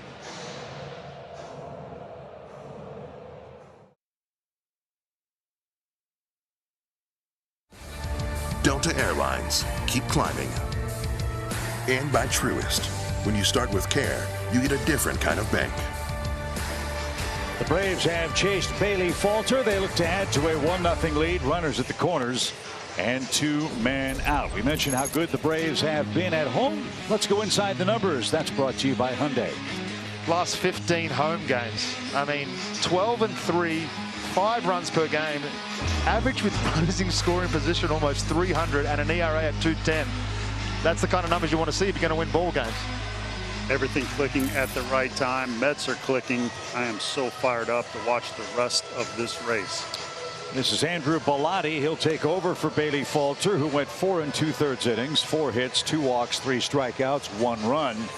And guys, you are where you want to be when you face the Philadelphia Phillies. Their bullpen is improved, but man, oh man, have they still had command problems. More walks than their starting staff in over 330 fewer innings pitched. When you mentioned that stat to me, I honestly thought it was a misprint, but it's clearly not. And you've seen it. You've seen what causes this bullpen to struggle, and it's the free passes.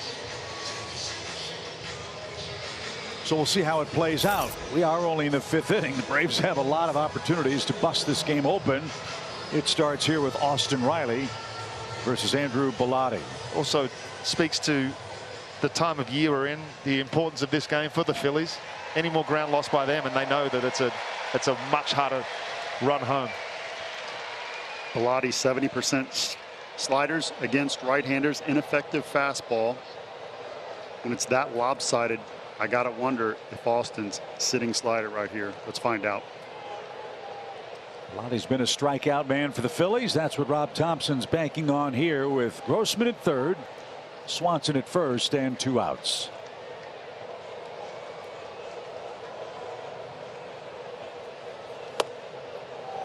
And there's the slider. Bellotti's on a nice run. 9 of his last 10 appearances are scoreless, including all 6 in September. Time to change that. The runners aboard belong to Bailey Falter, the Phillies starter.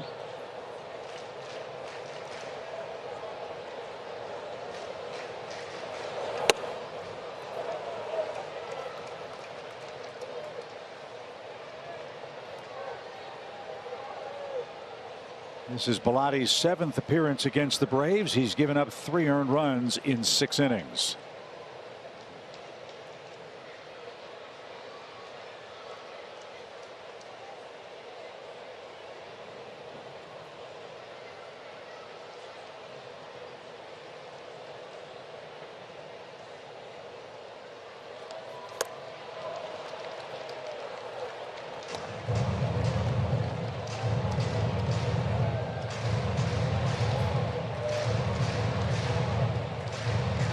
They falter. All he can do is pace and hope Bellotti can clean up first and third here. Riley down to his last strike and looking for his first hit of the day.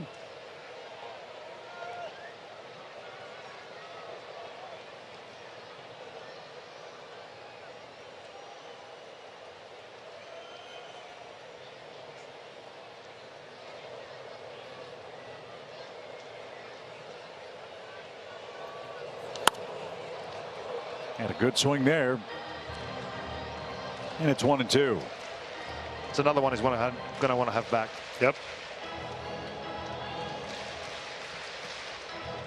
4 sliders in a row. Will he throw a fifth or go to the fastball here? It's exactly what me as a hitter, I'm telling myself.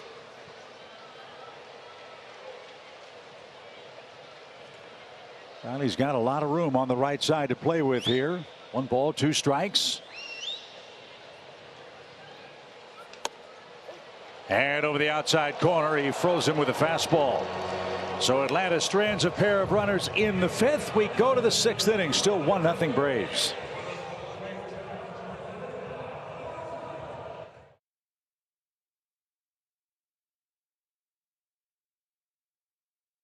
Was brought to you by Landmark Dodge Chrysler Jeep Ram and by Georgia Natural Gas. Live the greener life.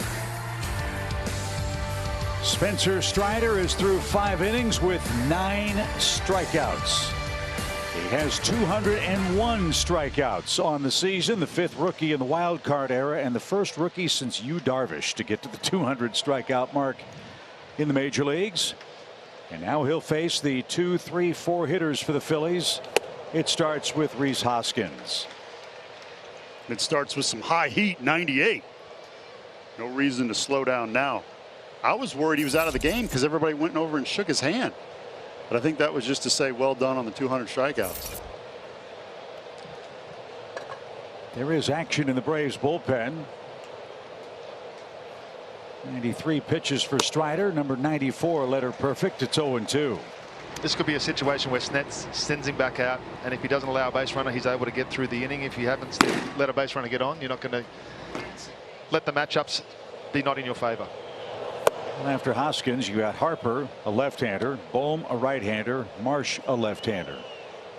We'll see if Strider gets one more man here, perhaps, and then you turn it over to Tyler.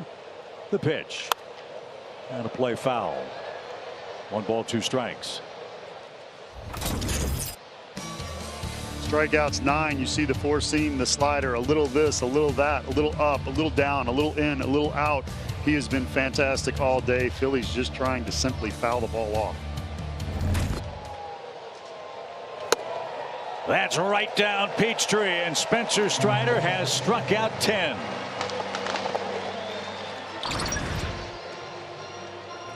How do you do it, Peter? I wish I knew I'd be still doing it if that was the case, but just a perfectly located fastball, especially with the struggles that he had missing arm side. For him to come back now, the 6th inning, he feels way more comfortable. Is that a case where you just need to maybe change your warm-up, get more of an intense warm-up going? Because it feels like once he gets the 2nd or 3rd inning, but he knows his body better than anyone. Yeah, it's tough sometimes as a starter. That's just the way it is. You know, you don't want to throw your bullpen too hard, but you got to be ready.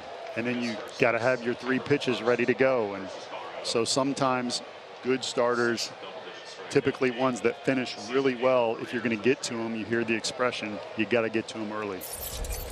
6th double-digit strikeout game for Strider. 6 of his last 7 outs have been on strike 3. And with his next pitch, he'll get to 100. And after the first 2 innings, guys, Strider looks like a new man. Just like that game out in Oakland. This one slowly hit on the ground. Riley calls off Olsen, and Bryce Harper is out number 2. Let's not forget as well, with the 1-0 lead, as you look at the Phillies line score, that's the game within the game. Phillies don't have a hit yet.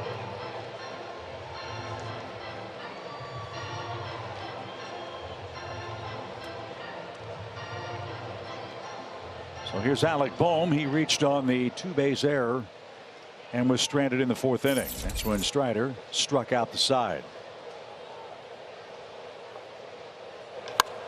In the air towards center. Harris drifting back. Warning track wall. He leaps and almost got it.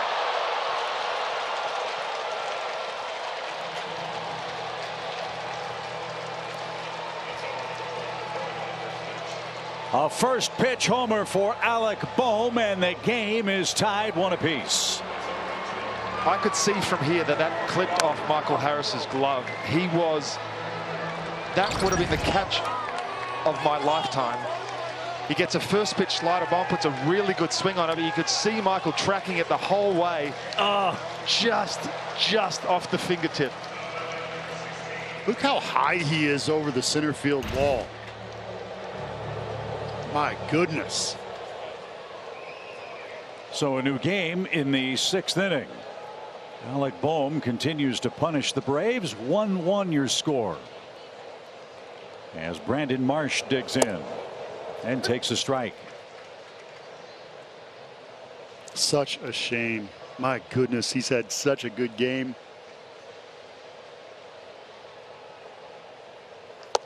With 2 outs in the 6th to give up your first hit and it be a home run. Check out the timing. The fact that he took a last-minute glimpse. Oh, my goodness, he was there. He's going to be so frustrated with that. He's such a good athlete. He probably thinks he should have made that. He did a great job of sticking those cleats in the padding and using that as a stepladder to climb the wall. But it just ticked off the glove, and the Phillies have tied it up on an Alec Boehm home run. 2 balls and a strike for Marsh. I hate to keep throwing these comparisons out there, but that looked like that catch that Ken Griffey Jr. made early in his career, where he went up against the wall and put his foot up against and just brought it back. The athleticism. Even Bo Jackson, who climbed the wall and just did a U-turn and came down.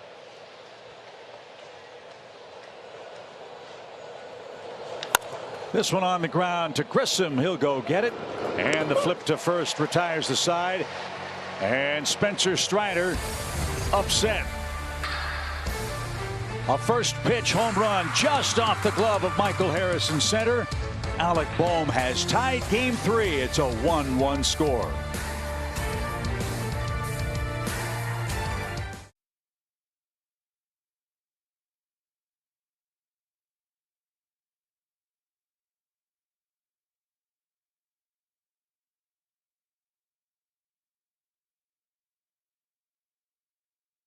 The 6th inning. Spencer Strider pitched an unbelievably great game. 1 run, 1 hit, and he was about 2 inches away from a miraculous catch to preserve a shutout bid. And you know what? Strider just said, that was my fault. Pitch was too good to hit, and Boehm barreled it. Harris is apologizing. I just thought he should have had it. Yeah. What a guy. So it's a new game, and we're in the Phillies bullpen ever deeper. Connor Brogdon's up. Connor is up, and we just witnessed Spencer Strider pick up the defense and get through an inning where it could have gotten out of hand. Now it's time for the offense to pick him up. He's thrown such an amazing game. It wasn't even a mistake pitch. It was just a decent pitch. He went up there with a plan, looking for a slider, and he got it. Time for the offense to respond. Matt Olson looking for his first hit. He's 0 for 2 today. And Brogdon with that buggy whip delivery delivers a quick strike. He's been terrific on the road. A 1.26 ERA away from Citizens Bank Park. And only 1 run allowed in 8 games here at Truist Park. That's over his career out of the Philly bullpen. 1 ball, 1 strike. Fastball cutter change. Very good changeup. Hitters hitting 125 against it from the left side.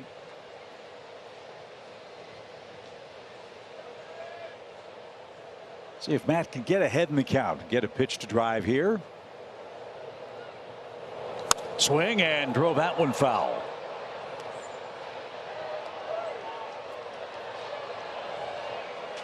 To my point earlier, he is putting barrel on the ball, and he's making solid contact, which for me as a hitter, when I was hitting, it was what I wanted to do. Like on the golf course, if you're striking the ball well, it feels better than if you're scoring great. Now, obviously, he wants to see some hits come through, but I'm not worried about him at all. He's not like he's just hitting ground balls to second base constantly. He's putting good swings on the baseball.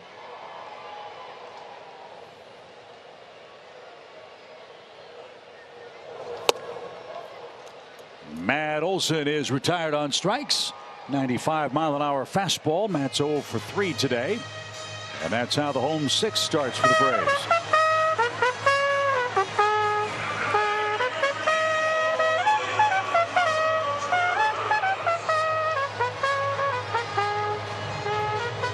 Peters, Timmy Trumpet, is he going to get us going today? If that was Tommy Trumpet, yes, absolutely. We need a Tommy Trumpet instead of Timmy Trumpet. Timmy already said that he doesn't want William using his song, so we say Tommy Trumpet says it's okay. Well, I think he went back on that and he said doesn't have a problem with it, but you're right, Tommy Trumpet would be nice too. That was pretty impressive in real time, with tempo, and in key. Yeah. Don't know how we got the trumpet in, but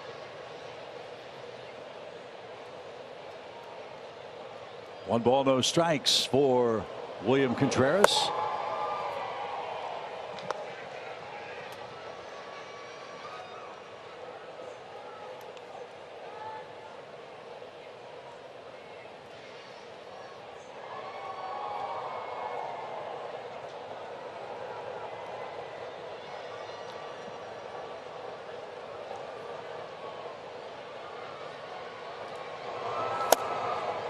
He slings that one in for strike 1. I like Brogdon. Just it's an unusual delivery. It's very lanky, and the pitch sequencing is so unusual. Lots of changeups, as you said, Birdie. Throws 96 miles an hour, but he's got that Bugs Bunny changeup as well, and it mixes a cut every now and then. And all the issues the Phillies have had with walks out of their bullpen, that does not apply to Connor Brogdon. Just 3 walks to the last 118 hitters he's faced. So his command has been very good, and in a game like this, it has to be. Phillies 1 run, 1 hit. The Braves 1 run on 4 hits.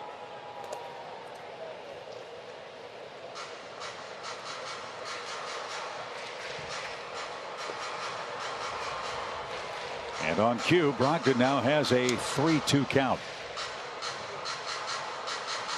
Grissom and Harris to follow for the Braves. We're in the 6th.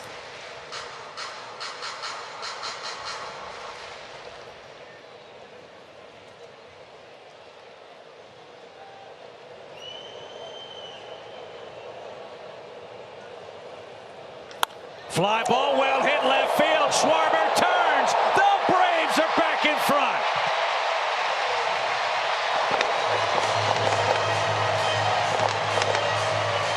It was Tommy Trumpet.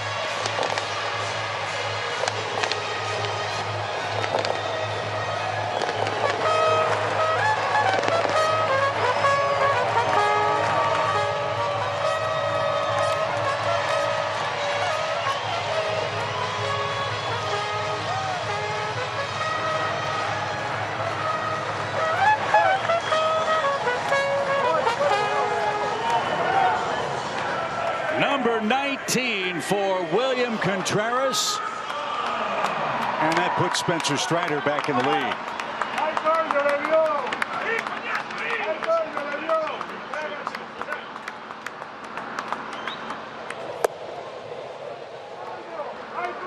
What's so impressive about that? 3-2 count. Doesn't walk anybody. Throws a lot of fastballs, a lot of changeups. He got a 3-2 changeup there and just did not miss.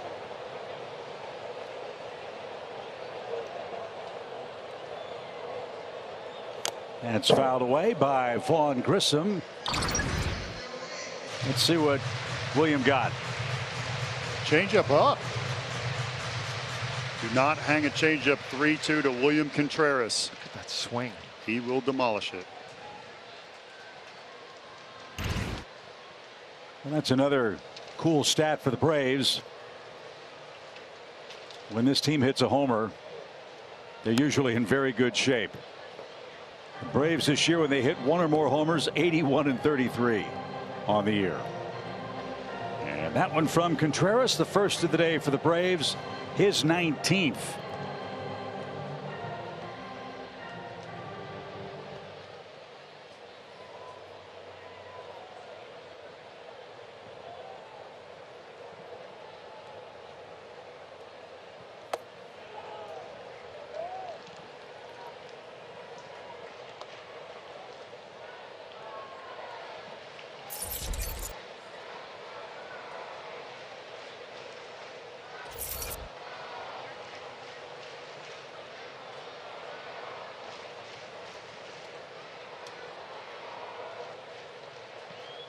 Two balls, two strikes for Grissom.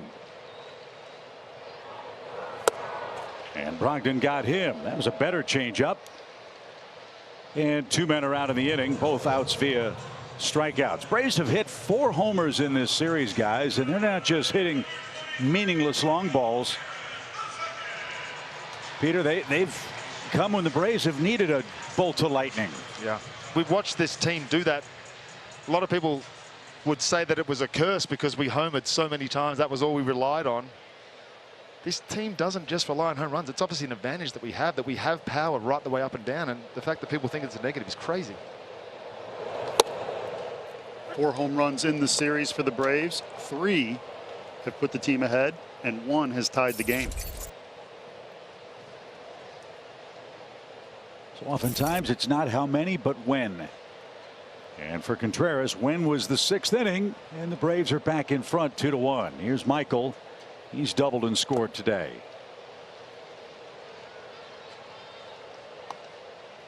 I don't know about you guys, but when I see young players in their rookie seasons and they have any kind of success, it's kind of fun to think about what's his career going to look like 2 years, 5 years, 10 years down the road. That guy's off to a great start. An all-star. Spencer Strider bidding for the Rookie of the Year. Michael Harris doing the same as a position player. All 3 of the guys that you just mentioned have had vast improvement from last year to this year. Michael Harris went from 12 to number 1 in the prospect list. Strider really developed, learned his slider last year, which is so effective this year. And Contreras, from behind the dish and with the bat, just exceptional. So 2 strikes, 2 outs, and a shot hit toward right field. Maton is there and shy of the warning track, puts that away. William Contreras has done a great job behind the plate today and at the plate in the 6th inning. His solo home run is his 5th hit of this series, and it puts the Braves back in front. 2-1 is your score.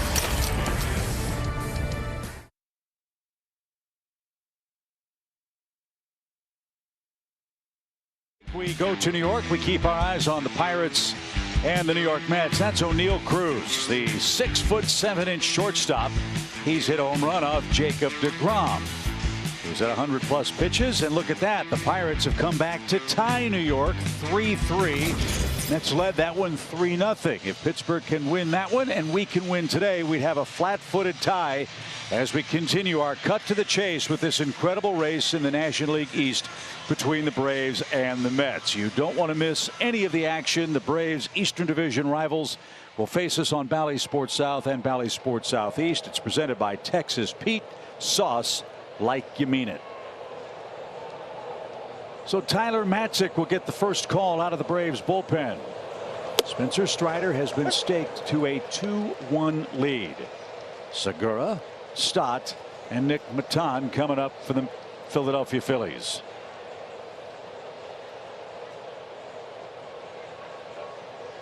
Segura might be the happiest guy in the Philly lineup that Strider's out of the game, as he almost hit a double. The collarbone high fastball was something Segura could not catch up to. They had no chance. And I mean that with all respect to Segura. As you can see, the numbers are very good.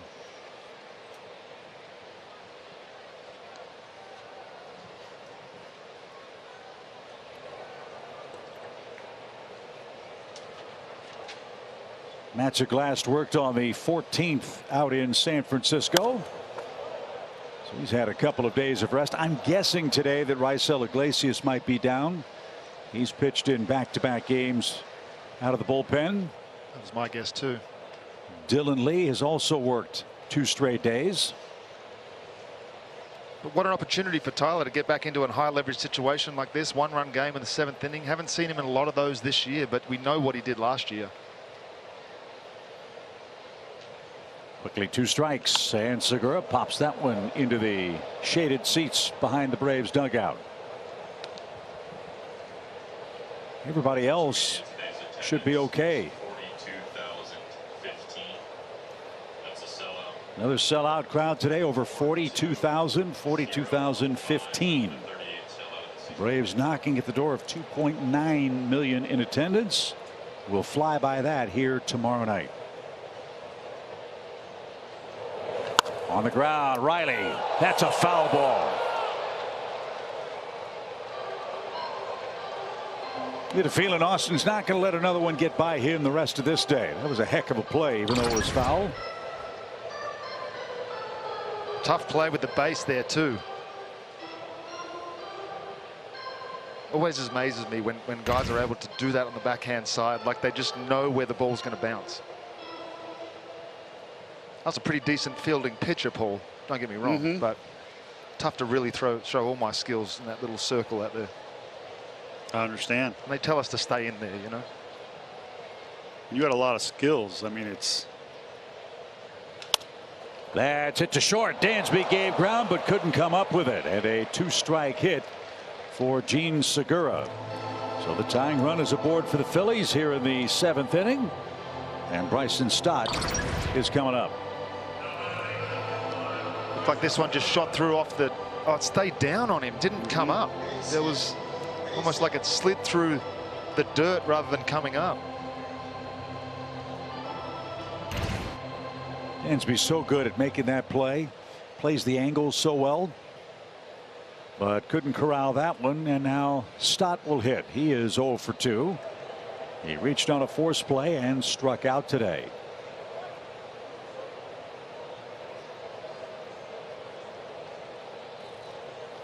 Every Philadelphia hitter, with the exception of Alec Boehm, has struck out at least once today. Spencer Strider struck out 10. Now 202 strikeouts for Spencer in 131 2/3 innings.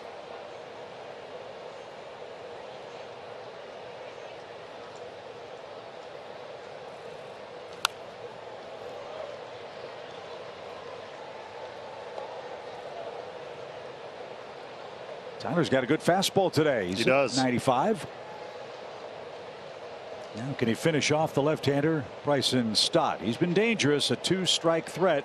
5 of his 9 homers have come in 2-strike counts, so make a good pitch here.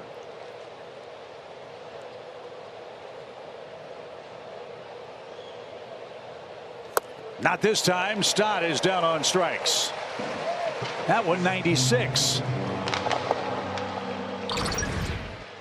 Brian Snitker talked about it a couple days ago that he's noticed Matzik's fastball has more explosion, late life to it. I would agree. Not just the radar gun, but the hitters saying the same thing in the way they swing at it.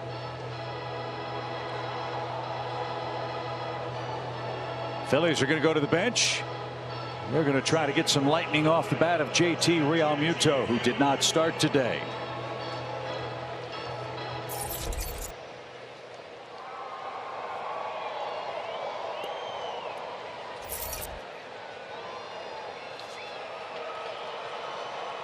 $18 homers, 77 RBIs for Realmuto, who pinch hits in the 7th.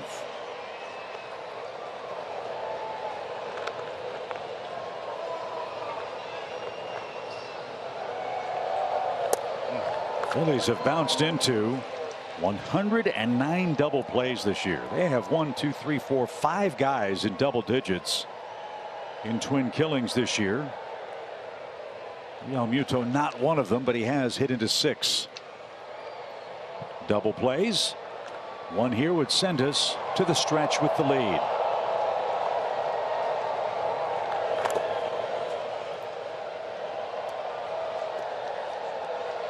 That's a better breaking ball. He threw 2 to Segura that stayed up a little bit, and the second one allowed him to get enough barrel on the ball to hit it past Dansby. That was a good adjustment there. Bouncing that breaking ball. Almost got a swing from JT.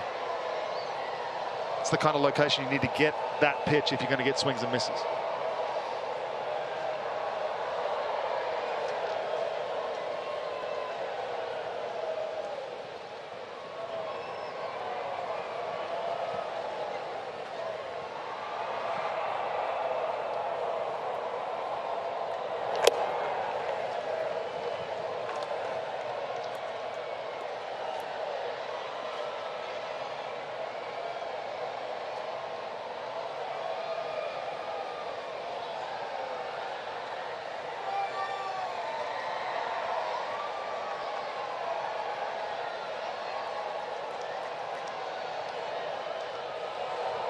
Two-one pitch, almost under his chin.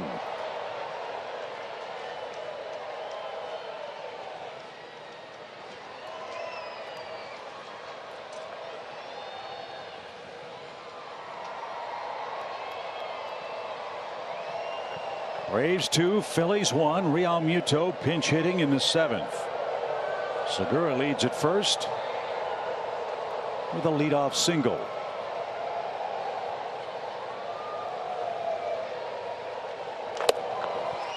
And 2 are on with 1 out. And now Garrett Stubbs is going to be called back. Phillies go to the bench again here. 2 on, 1 out. This is 19, Matt Vierling is going to hit.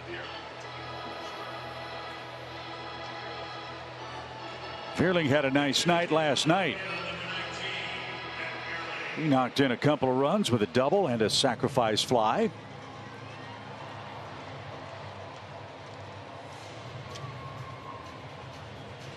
And while the Braves talk it over in the 7th, protecting a 1-run lead, let's step aside for a word from Delta.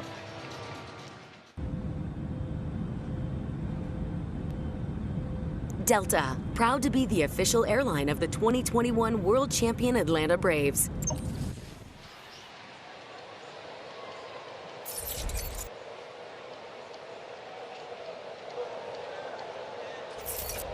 Segura's stolen 13 bases. Real Muto's perfect in steals. If the Phillies think about that situation with 1 man out, they hold in the pitch way up and away. Ball 1.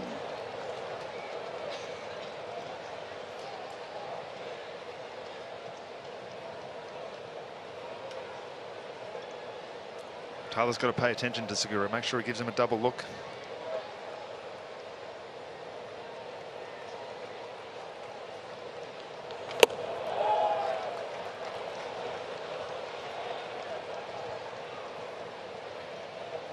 Rick Kranitz is out for a visit. Nobody up in the Braves bullpen. Matzik has given up a hit on a 2-strike count.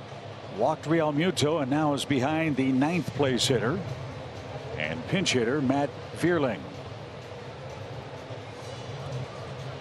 Matzik has that good fastball today. We talked about most pitchers when they missing arm side.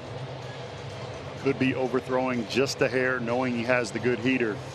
This is where Contreras can adjust with the way he sets up. Or Matzik can make an adjustment, breathe, and pitch nice and easy.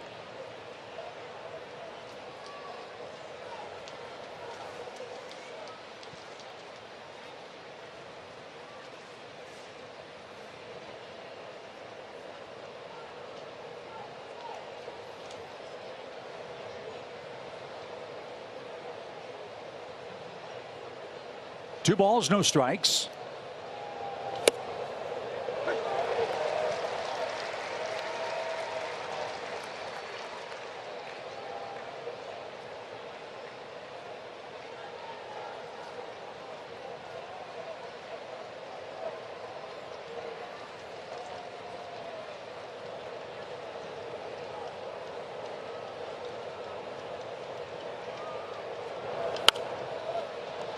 After the meeting, 2 straight strikes from Tyler Matzik. So, fellas, what does he go to here to finish off the pinch hitter? I think for me, I'd stick with the heater. Trying to get him to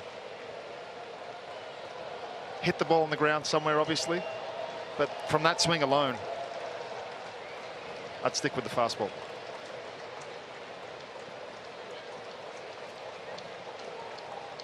Braves are using PitchCom with a runner at second base here.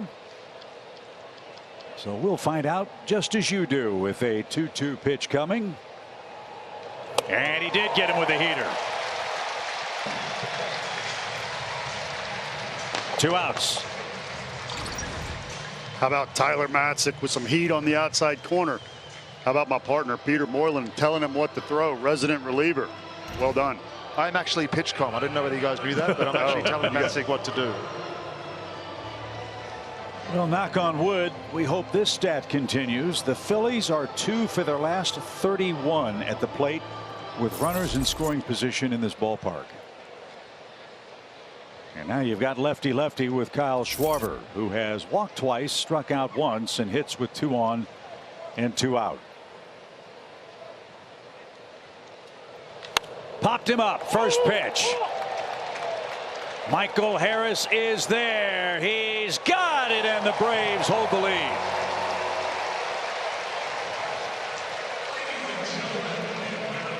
Hope you stick around for all the fun. The stretch is presented by Georgia Natural Gas. Trevor and Nick are going to break down the special season for Spencer Strider, who is over 200 strikeouts in his rookie season. Something that's only happened 5 times now in the wild card era in Major League Baseball. But before we send you to the stretch, let's welcome Timothy Miller to the center of the diamond here in Atlanta. He'll perform a stirring rendition of God Bless America. God bless America, land that I love. Stand beside her and guide her through the night with a light from above. From the mountains to the prairies to the oceans white with foam. God bless America, my home, sweet home. God bless America, my home, sweet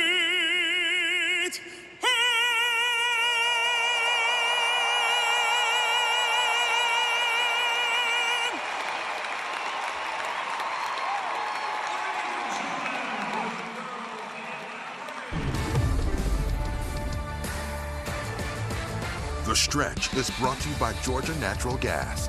Live the greener life.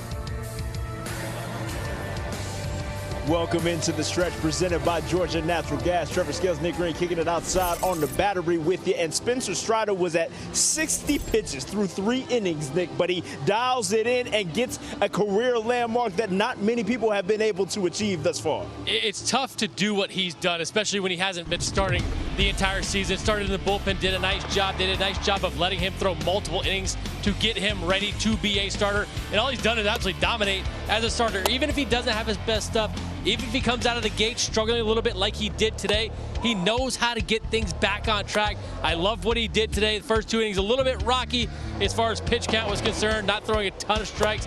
But when you go back to what works for him, that fastball slider combination with stuff-wise can dominate. 10 more strikeouts today. You see the rookie pitcher with 200-plus strikeouts in the wild card era. There he is, Spencer Strider at 202. And take a look at that note at the bottom. First Braves rookie with 200-plus strikeouts in a season since 1890. Unbelievable stuff. You're doing something good that hasn't been done since the 19th century. You're doing just fine. Got some more Braves baseball on the other side of a quick word from our friends at Georgia Natural Gas. Ready to play ball with a new gas company? Georgia Natural Gas knocks it out of the park with simple service and great rates. And when it comes to helping the environment, GNG's Greener Life program makes it as easy as paying your gas bill. Sign up with a home team today at GNG.com. Great job on the stretch, guys. Let's see if Atlanta can add to the lead as we head to the home 7th inning. William Contreras, a 6th inning solo blast, has put the Braves back in front. Matt Vierling will take over in right field the rest of the way for the Phillies. Sam Coonrod will be the 3rd reliever, and he'll be pitching to JT Realmuto, it appears, who's working behind the plate. There's JT. What a job by Matzik. Couple of base runners, 2 strikeouts and a pop out, as the Philadelphia offensive utility with runners in scoring position has continued to this point here. And more than that for Matzik, just to be able to finish that inning. He's been taken out of a game a couple of times lately, and there's no worse feeling to feel like you've left the game without doing your job. So for him to be able to come back, a couple of walks obviously, but then just shut it down in the end, perfect. So it starts with Marcel here in the 7th inning for the Braves.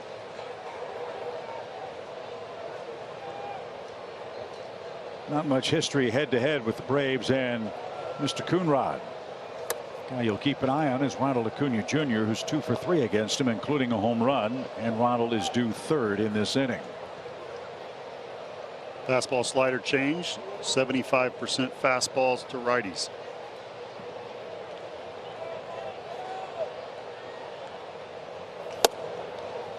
Connor Brogdon, the man that surrendered the lead, 1 inning, 1 hit, 2 strikeouts. That hit the Contreras home run. Spencer Strider in line to win it for the Braves with 6 innings of 1 hit, 10 strikeout ball. The pitch off the end of the bat. Little pop into shallow left. And there is out number 1. Fans, it's a food fight, an MLB food fight to determine which ballpark food is best this year. Fill out your bracket and vote for the Braves at MLB.com/foodfight today. Here's Robbie Grossman. He has the other Braves RBI. Tomahawked a double in the 3rd inning that brought home Michael Harris. Phillies will have their 2, 3, 4 hitters coming up in the 8th inning. It's a 1-run Braves lead. The Mets and Pirates are tied 3-3 heading to the bottom of the 7th in New York. This could be a very productive day if the Buccos help us out.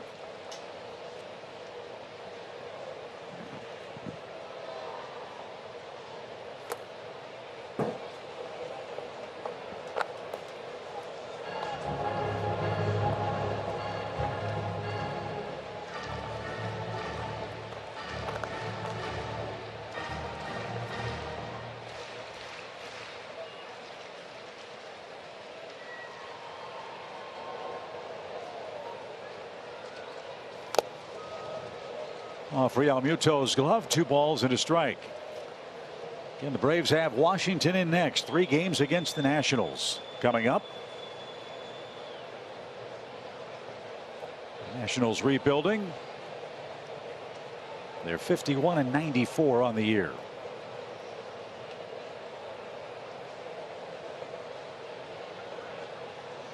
Rolled foul, 2-2. Kyle Wright will get the series started tomorrow night. Charlie Morton will pitch on Tuesday. Max Fried will wrap up the homestand and pitch on Wednesday afternoon. Then we're on the road, our final multi-city road trip of the regular season. Back to Philly for 4, then Washington for 3.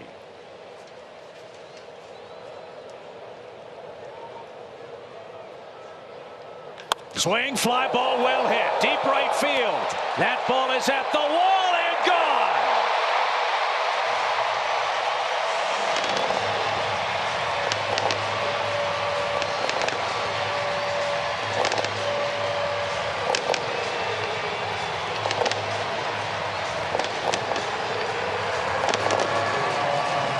The bomb squad at the bottom of the Braves order continues its magical work. A 2 RBI game for Robbie Grossman, hitting 9th. Oh, don't worry, it's just another mid-season acquisition outfielder that's absolutely doing damage for the Braves. That was a beautiful swing from Robbie Grossman. Had an unbelievable road trip, picked up a couple of hits, lots of hits actually, and he's just continued to swing the bat well. And the bullpen reaction, check out the boys out there, always wanted to be involved. I love it. Kevin Seitzer, I'm sure, is high-fiving Grossman as well. They made an adjustment. Now Acuna bolts into the left field corner. Told you how well he hit Sam Coonrod, and he runs free and easy into second base. A homer and a double back-to-back in the Atlanta seventh.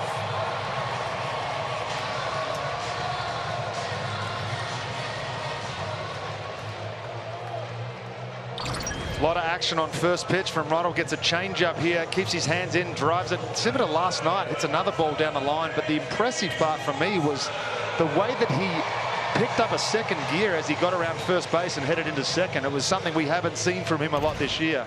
That knee seems to be just fine.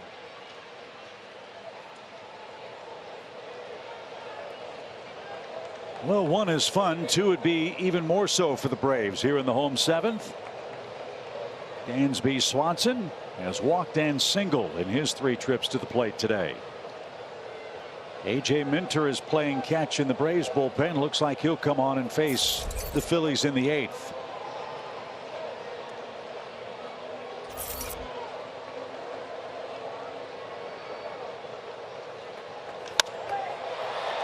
That one down the line right side and off the netting foul. Strike 1 for the Braves shortstop.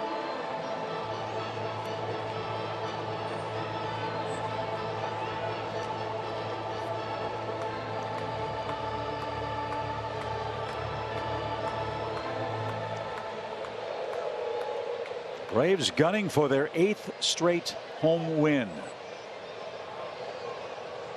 Lead by 2 now. And guys, as we talked about in our opening commentary, not just Spencer Strider, but Brian Snitker has to be thrilled to death with what Ronald Acuna has done offensively in this series. 2 home runs, both on the first pitch, 2 doubles on the first pitch as well. Yeah, why waste time? Yeah. And that's what Ted Williams said, right? Get a good pitch to hit. If it's the first one, take your hack. Ted Williams had 2 rules of hitting. That was the one, and the other was don't let anybody ever change your swing. That was it.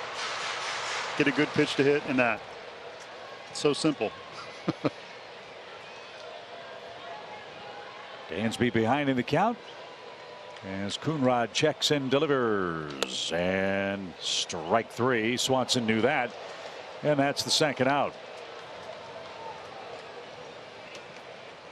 So 42,000 plus here at Truist Park. Atlanta leads it 3-1. We'll zoom in as the Braves and Phillies wrap up this series. The Braves 6 outs away from a sweep. That's our Xfinity live look cam. Austin Riley is your hitter, looking for his first knock today.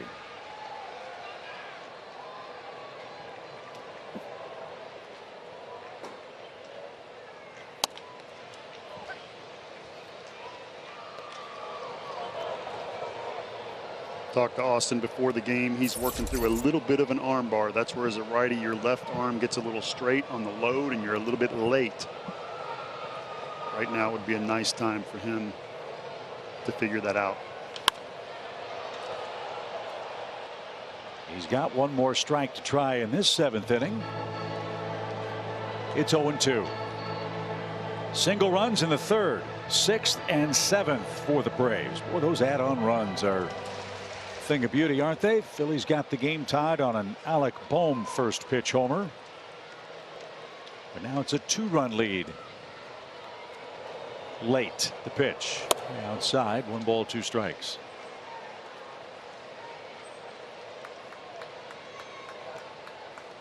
Braves have done good work against the late inning relievers for the Phillies in this series. Runs against Brogdon and Coonrod today. Sir Anthony Dominguez and Nelson gave up runs in the opening game of the series. And there's a shot to center. Here comes Ronald racing around third. Here comes the throw. It is going to be cut off. A 2-strike, 2-out hit for Riley.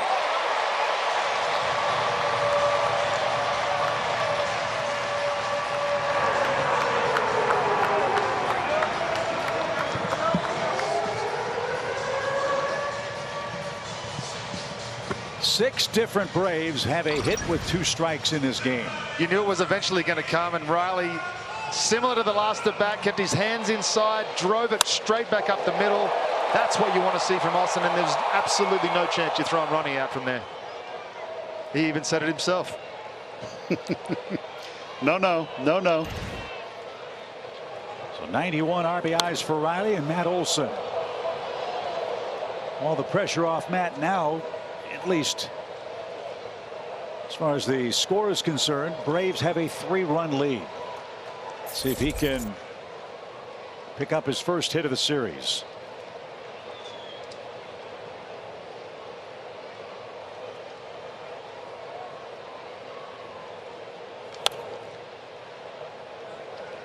If you're a pitcher and you're struggling, sometimes that one good outing gets you back on track. Would love to see Olson run into one here. Sometimes that one hit gets you going.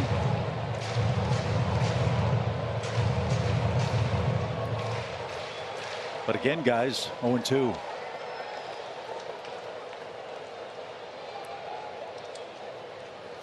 And that takes care of Matt and the Braves in the 7th. Robbie Grossman with a 1-out home run. Acuna a double. Riley a single. Braves with 3 hits, 2 runs in the 7th inning. They extend the lead going to the 8th in Game 3 against the Phillies.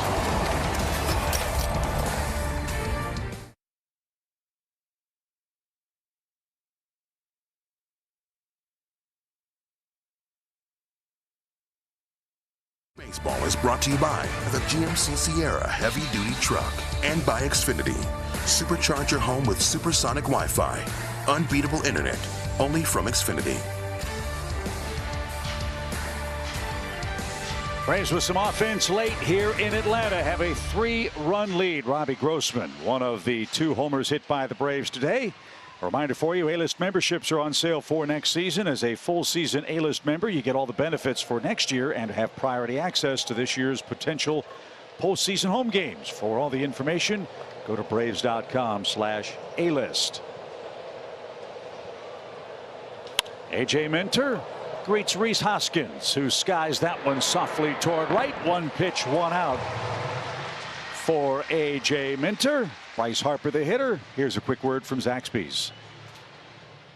Try Zaxby's Chicken Finger Plate with Tongue Torch, Zax Sauce, or any of our sauces. Bryce Harper 0 for 3. Here in Atlanta, it's 4-1 Braves. In New York, they go to the 8th. Mets 3. Pirates 3. If the Pirates win that game and we win this one, we'll have a flat-footed tie with 2 weeks of baseball left. Harper struck out his first time up. He's popped out and grounded out since. If you're the Mets, you're looking at that game 3-3 in the 8th on a game that DeGrom started against the Pittsburgh Pirates, and you've already got the panic happening. Not that it takes much for Mets fans to panic, but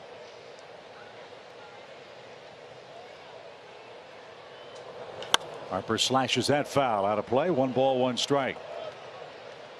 Minter's been a tough matchup for Bryce Harper. AJ's held him to 1 hit in 8 at bats.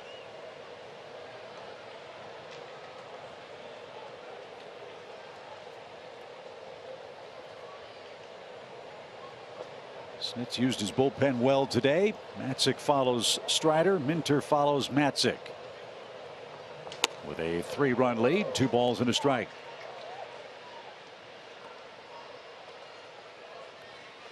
Bounce back right here, AJ. How good has he been at home? 47 strikeouts to only 2 walks. Last walk at home was April 27th. Braves players love playing at home in front of this crowd. Big energy. Every game feels like playoffs. That's a pitch Harper loves to pull to right field. Didn't get that. 2 balls, 2 strikes.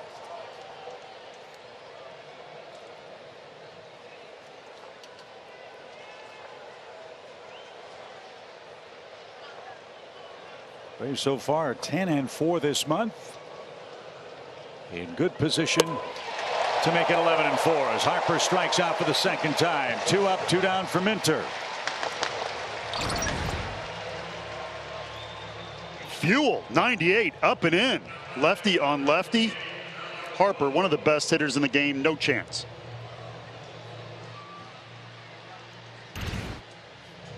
Well, beware the first pitch, I think it's safe to say. Alec Bohm hit the first pitch. Strider threw him in the 6th inning, and he hit it over the fence in center. Michael Harris almost pulled it back. The Harris should have had it. I don't know. First pitch, base hit left field. So Bohm with a 2-out single, and that'll bring up Brandon Marsh, who's 0 for 2 with a walk. We welcome you to Hyundai Sunday. The Phillies and Braves wrapping up this series here at Truist Park.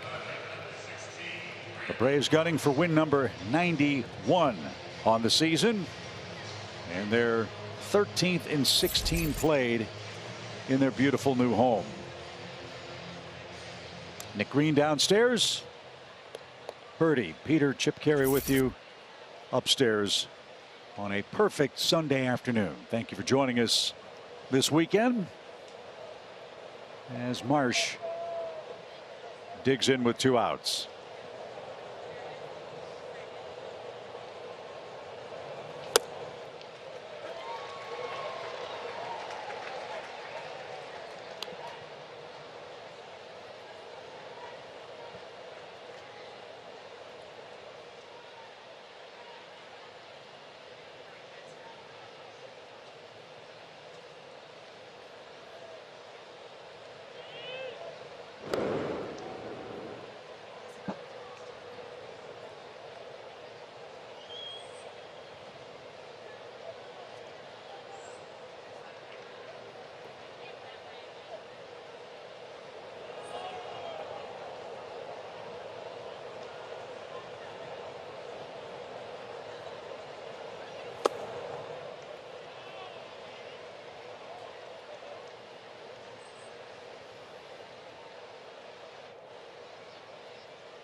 Even count for Marsh.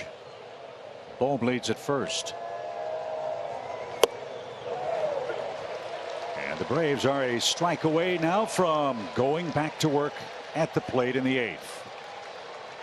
Hitting's hard enough when guys are hitting their spots, but a pitch like that, you just saw he threw a cutter before that, he bounced it, and then he made the adjustment, and that one kind of backed up a little bit on him. But as a hitter, you'd see the spin and you expect it to break away from you.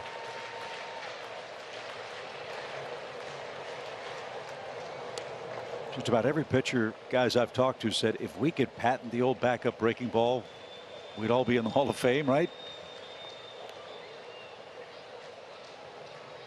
It's often an accident and often a happy one. It was for Minter there to get strike 2. Let's see what he does with this 1-2 pitch.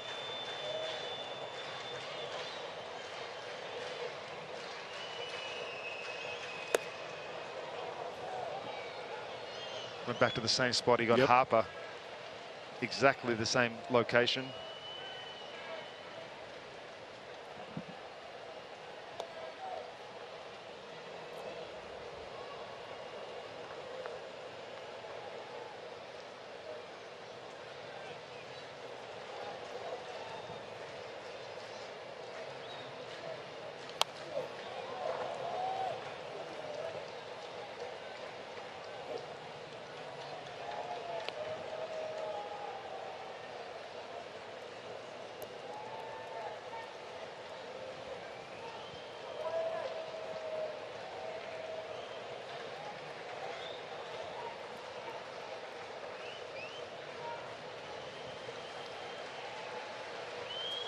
Two balls, 2 strikes.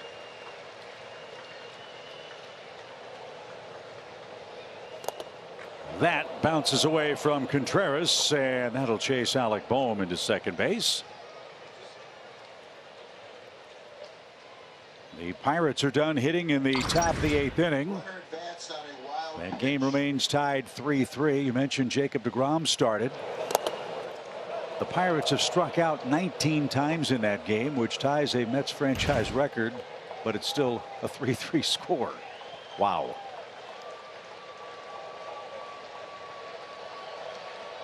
So Minter faces a full count pitch. Big pitch in this game. You don't want to bring Segura to the plate. He represents the tying run.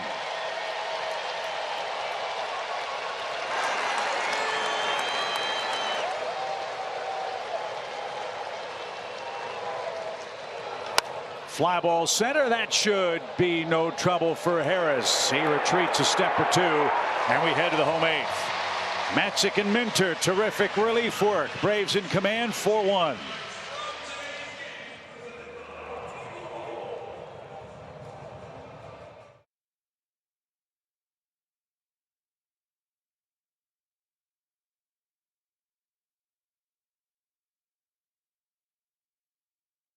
Baseball is brought to you by Toyota.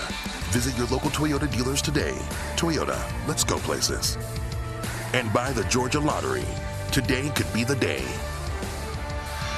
Well, today was the day for William Contreras to hit a tie-breaking solo home run. The Braves had 2 in the 7th, lead 4-1. Fans, we got an ACC football doubleheader coming up next Saturday, starting at noon Eastern. South Florida will take on Louisville. And at 7:30 Eastern, UConn and NC State over on Bally Sports South and the Bally Sports app. Did you say Louisville? Nope. Louisville. Just checking. Louisville. Got to say it right. I knew you'd be checking me as David Robertson is on for the Phillies. Robertson could use some work. We haven't seen him yet in this series.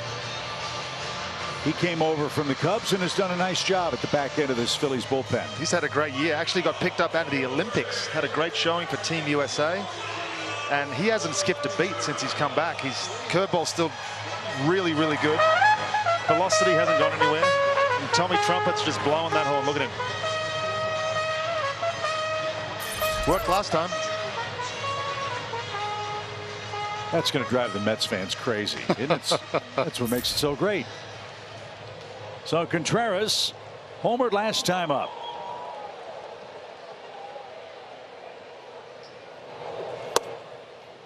And takes a strike. This is the second go round for Robertson. Remember, he signed a 2-year contract with the Phillies, but pitched in just 7 games, had Tommy John surgery, went to the Cubs, got right, and as you see, has excellent stuff.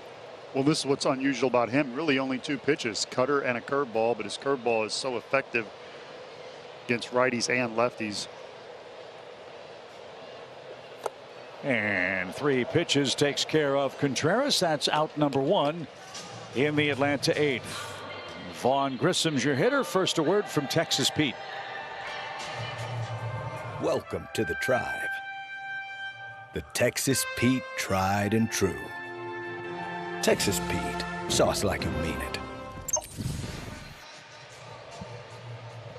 Vaughn Grissom 0 for 2 with a walk today. No problems defensively at second base. And he cracks that one into center field, a 1-out single. His bat had cooled over the last couple of weeks. Now that he knows he'll be in the lineup, I would appear.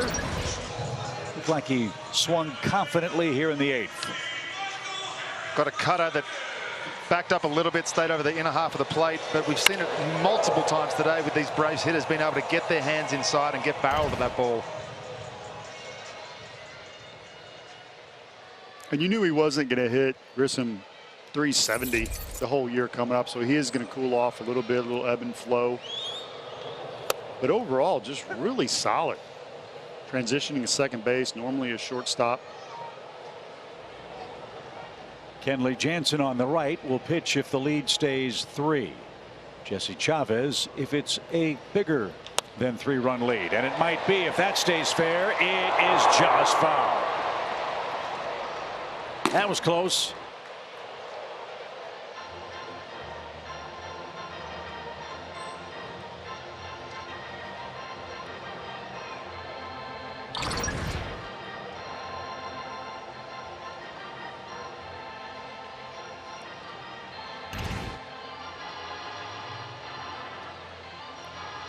So Harris's bid for his second extra base hit went foul. He's behind 0-2. Bottom of the order for the Braves today. 4 hits, 2 runs, 2 RBIs. Excellent work again from the 7, 8, 9 men. And Harris shoots one. Diving stop. Stott's throw to second is going to be in time. They call Grissom out at second. Heck of a play by Stott to take away a hit and get an out on that play.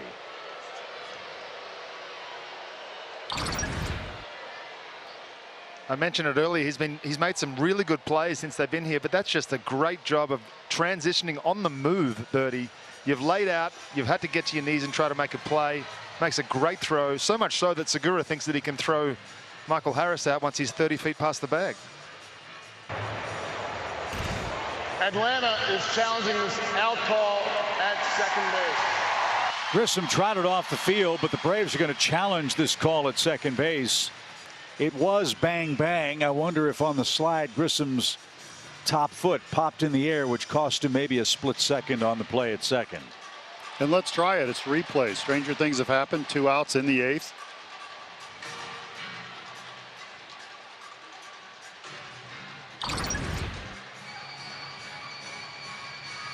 See the foot pop up right there. And again, the call was out. There has to be clear and convincing evidence to change the call at second. Ryan Addington was in perfect position to make the call. Let's see from this angle. See the contact and the foot comes up.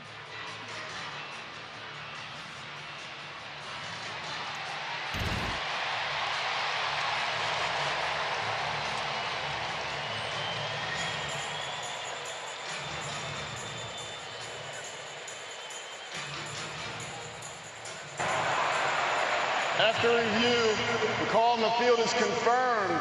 The runner is out. Atlanta will lose their challenge. So a great play by Stott, saved a hit, and first and third for the Braves. Now they're 2 away, and Ozuna is your batter. 42,000 just booed very loudly. But I think they were biased.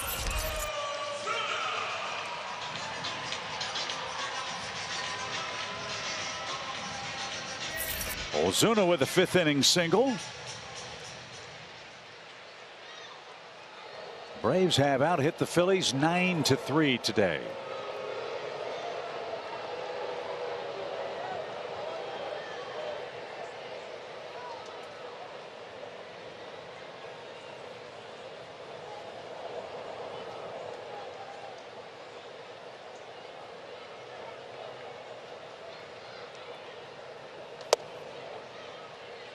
As we've told you, the Phillies are neck and neck with San Diego. Phillies in second place in the wild card. San Diego third. Phillies are losing today. Padres are beating Arizona. That ball is hammered into the left field corner. That's going to get down. Harris around second. They're going to wave in. The ball pops away. Ricochets back toward the infield. And Atlanta gets its 5th run. A 2-hit game for Ozuna.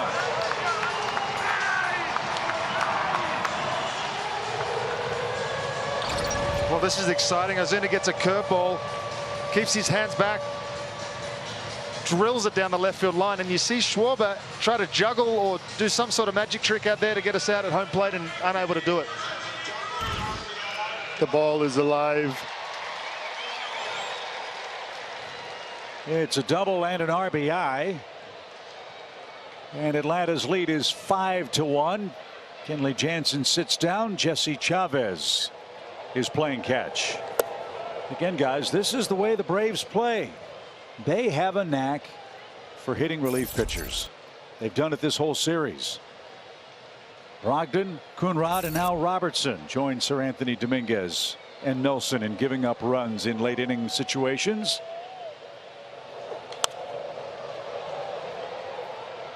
And this trend we hope will continue the next time we see the Phillies as we start the upcoming road trip. Grossman, a hero today, hitting ninth. We talk about it. You just simply do not get a break. Ronald Acuna on deck.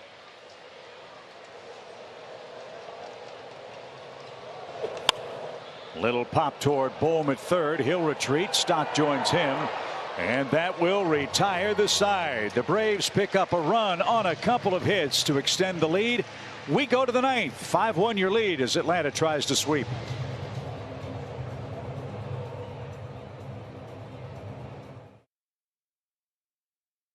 Wrap up our series with the Phillies. We remind you to join us Monday and Tuesday nights here on Bally Sports South for the Braves and the Washington Nationals. And then Wednesday our coverage starts at 11:30 as we wrap up the homestand with day baseball. Join us also on the Bally Sports South and Bally Sports app. Braves baseball, as always, is presented by Truist. As we suggested, Jesse Chavez with a big lead will come on and try to help the Braves wrap up the series with their third straight win this afternoon.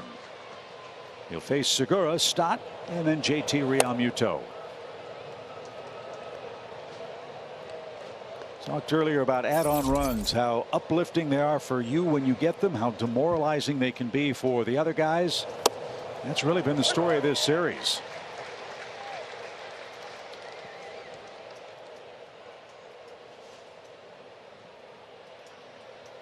The Braves have outscored the Phillies by a wide margin from the 7th inning on.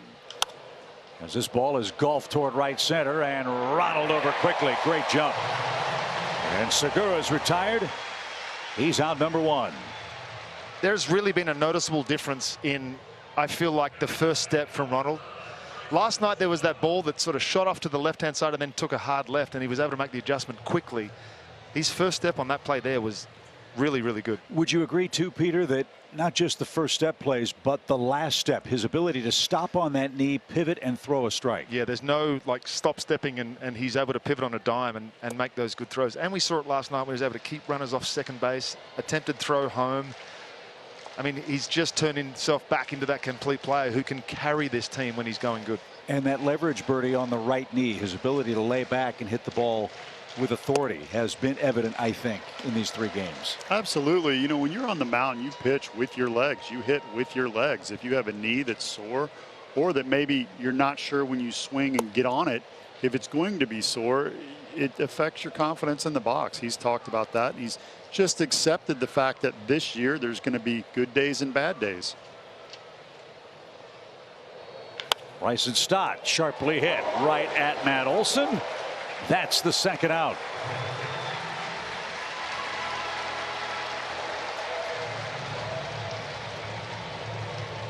So the Braves 1 out away from putting a hurting on the Phillies' postseason hopes.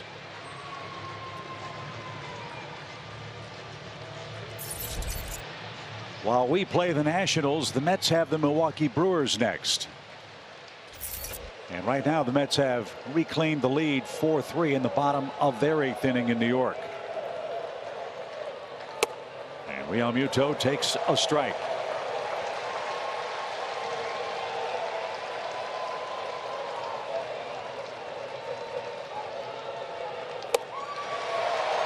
Boy, Atlanta Jesse is impressive, isn't he?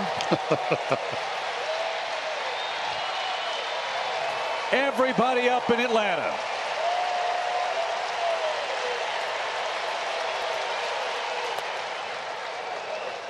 It's so hard when the crowd starts to fire up like that not to let the adrenaline just take over.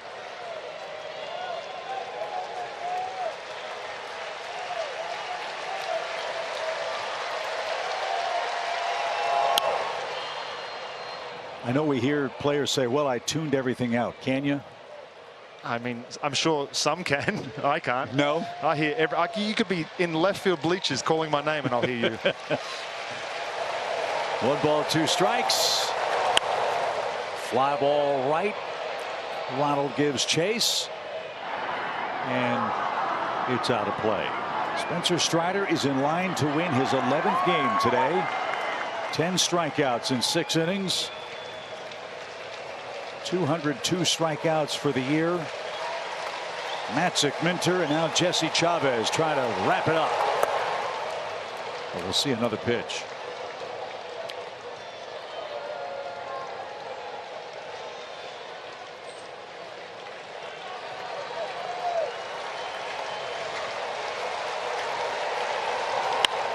This one at Ronald and well hit. Real Muto has hit an opposite field home run. A 2-strike, 2-out home run for JT Realmuto. He has 19 on the season, and that pulls the Phillies a run closer.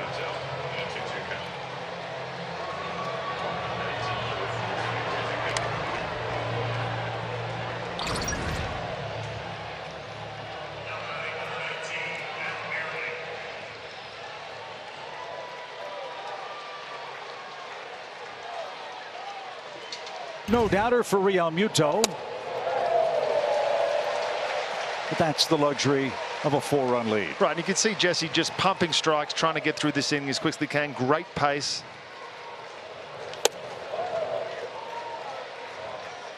That's your job as a reliever that's coming in a game like that, 4-run game. You just want to try and get through the inning quickly. You don't want any drama.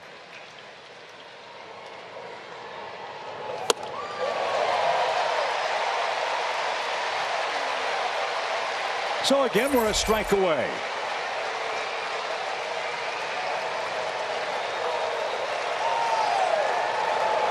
That'll do it. Braves have swept the Phillies. What a great weekend at Truist Park. Atlanta with 91 wins. At the moment, a half game behind the Mets, and we look forward to the Nationals guys tomorrow night. Almost like a statement series against these guys. They've been sitting in 3rd place in the division, and they deserve to be there at the moment with the way the Braves have been playing. Now we've got our sights set on the Mets. Great game today, great series, great start to the homestand. Fantastic. You know, it hurts losing Ozzie, so this is an important bounce-back game for the Mojo. You sweep a very good Phillies team. Ronald Acuna Jr. getting hot.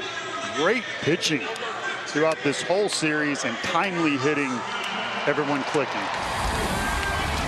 So a perfect weekend for the Braves in Atlanta. A 3-game sweep over the Phillies. 5-2 is your final score. Spencer Strider earns his 11th win, and Connor Brogdon suffers his first loss of the season. Hope the good times continue to roll tomorrow night. We welcome the Nationals to town. The Braves have an 8-game home winning streak, and they'll turn the ball over to Kyle Wright in the opening game of that 3-game series. Hope you enjoyed our broadcast this afternoon. For Nick Green, Paul Bird, Peter Moylan, I'm Chip Carey. Stick around. Braves Live, presented by Xfinity, is coming up.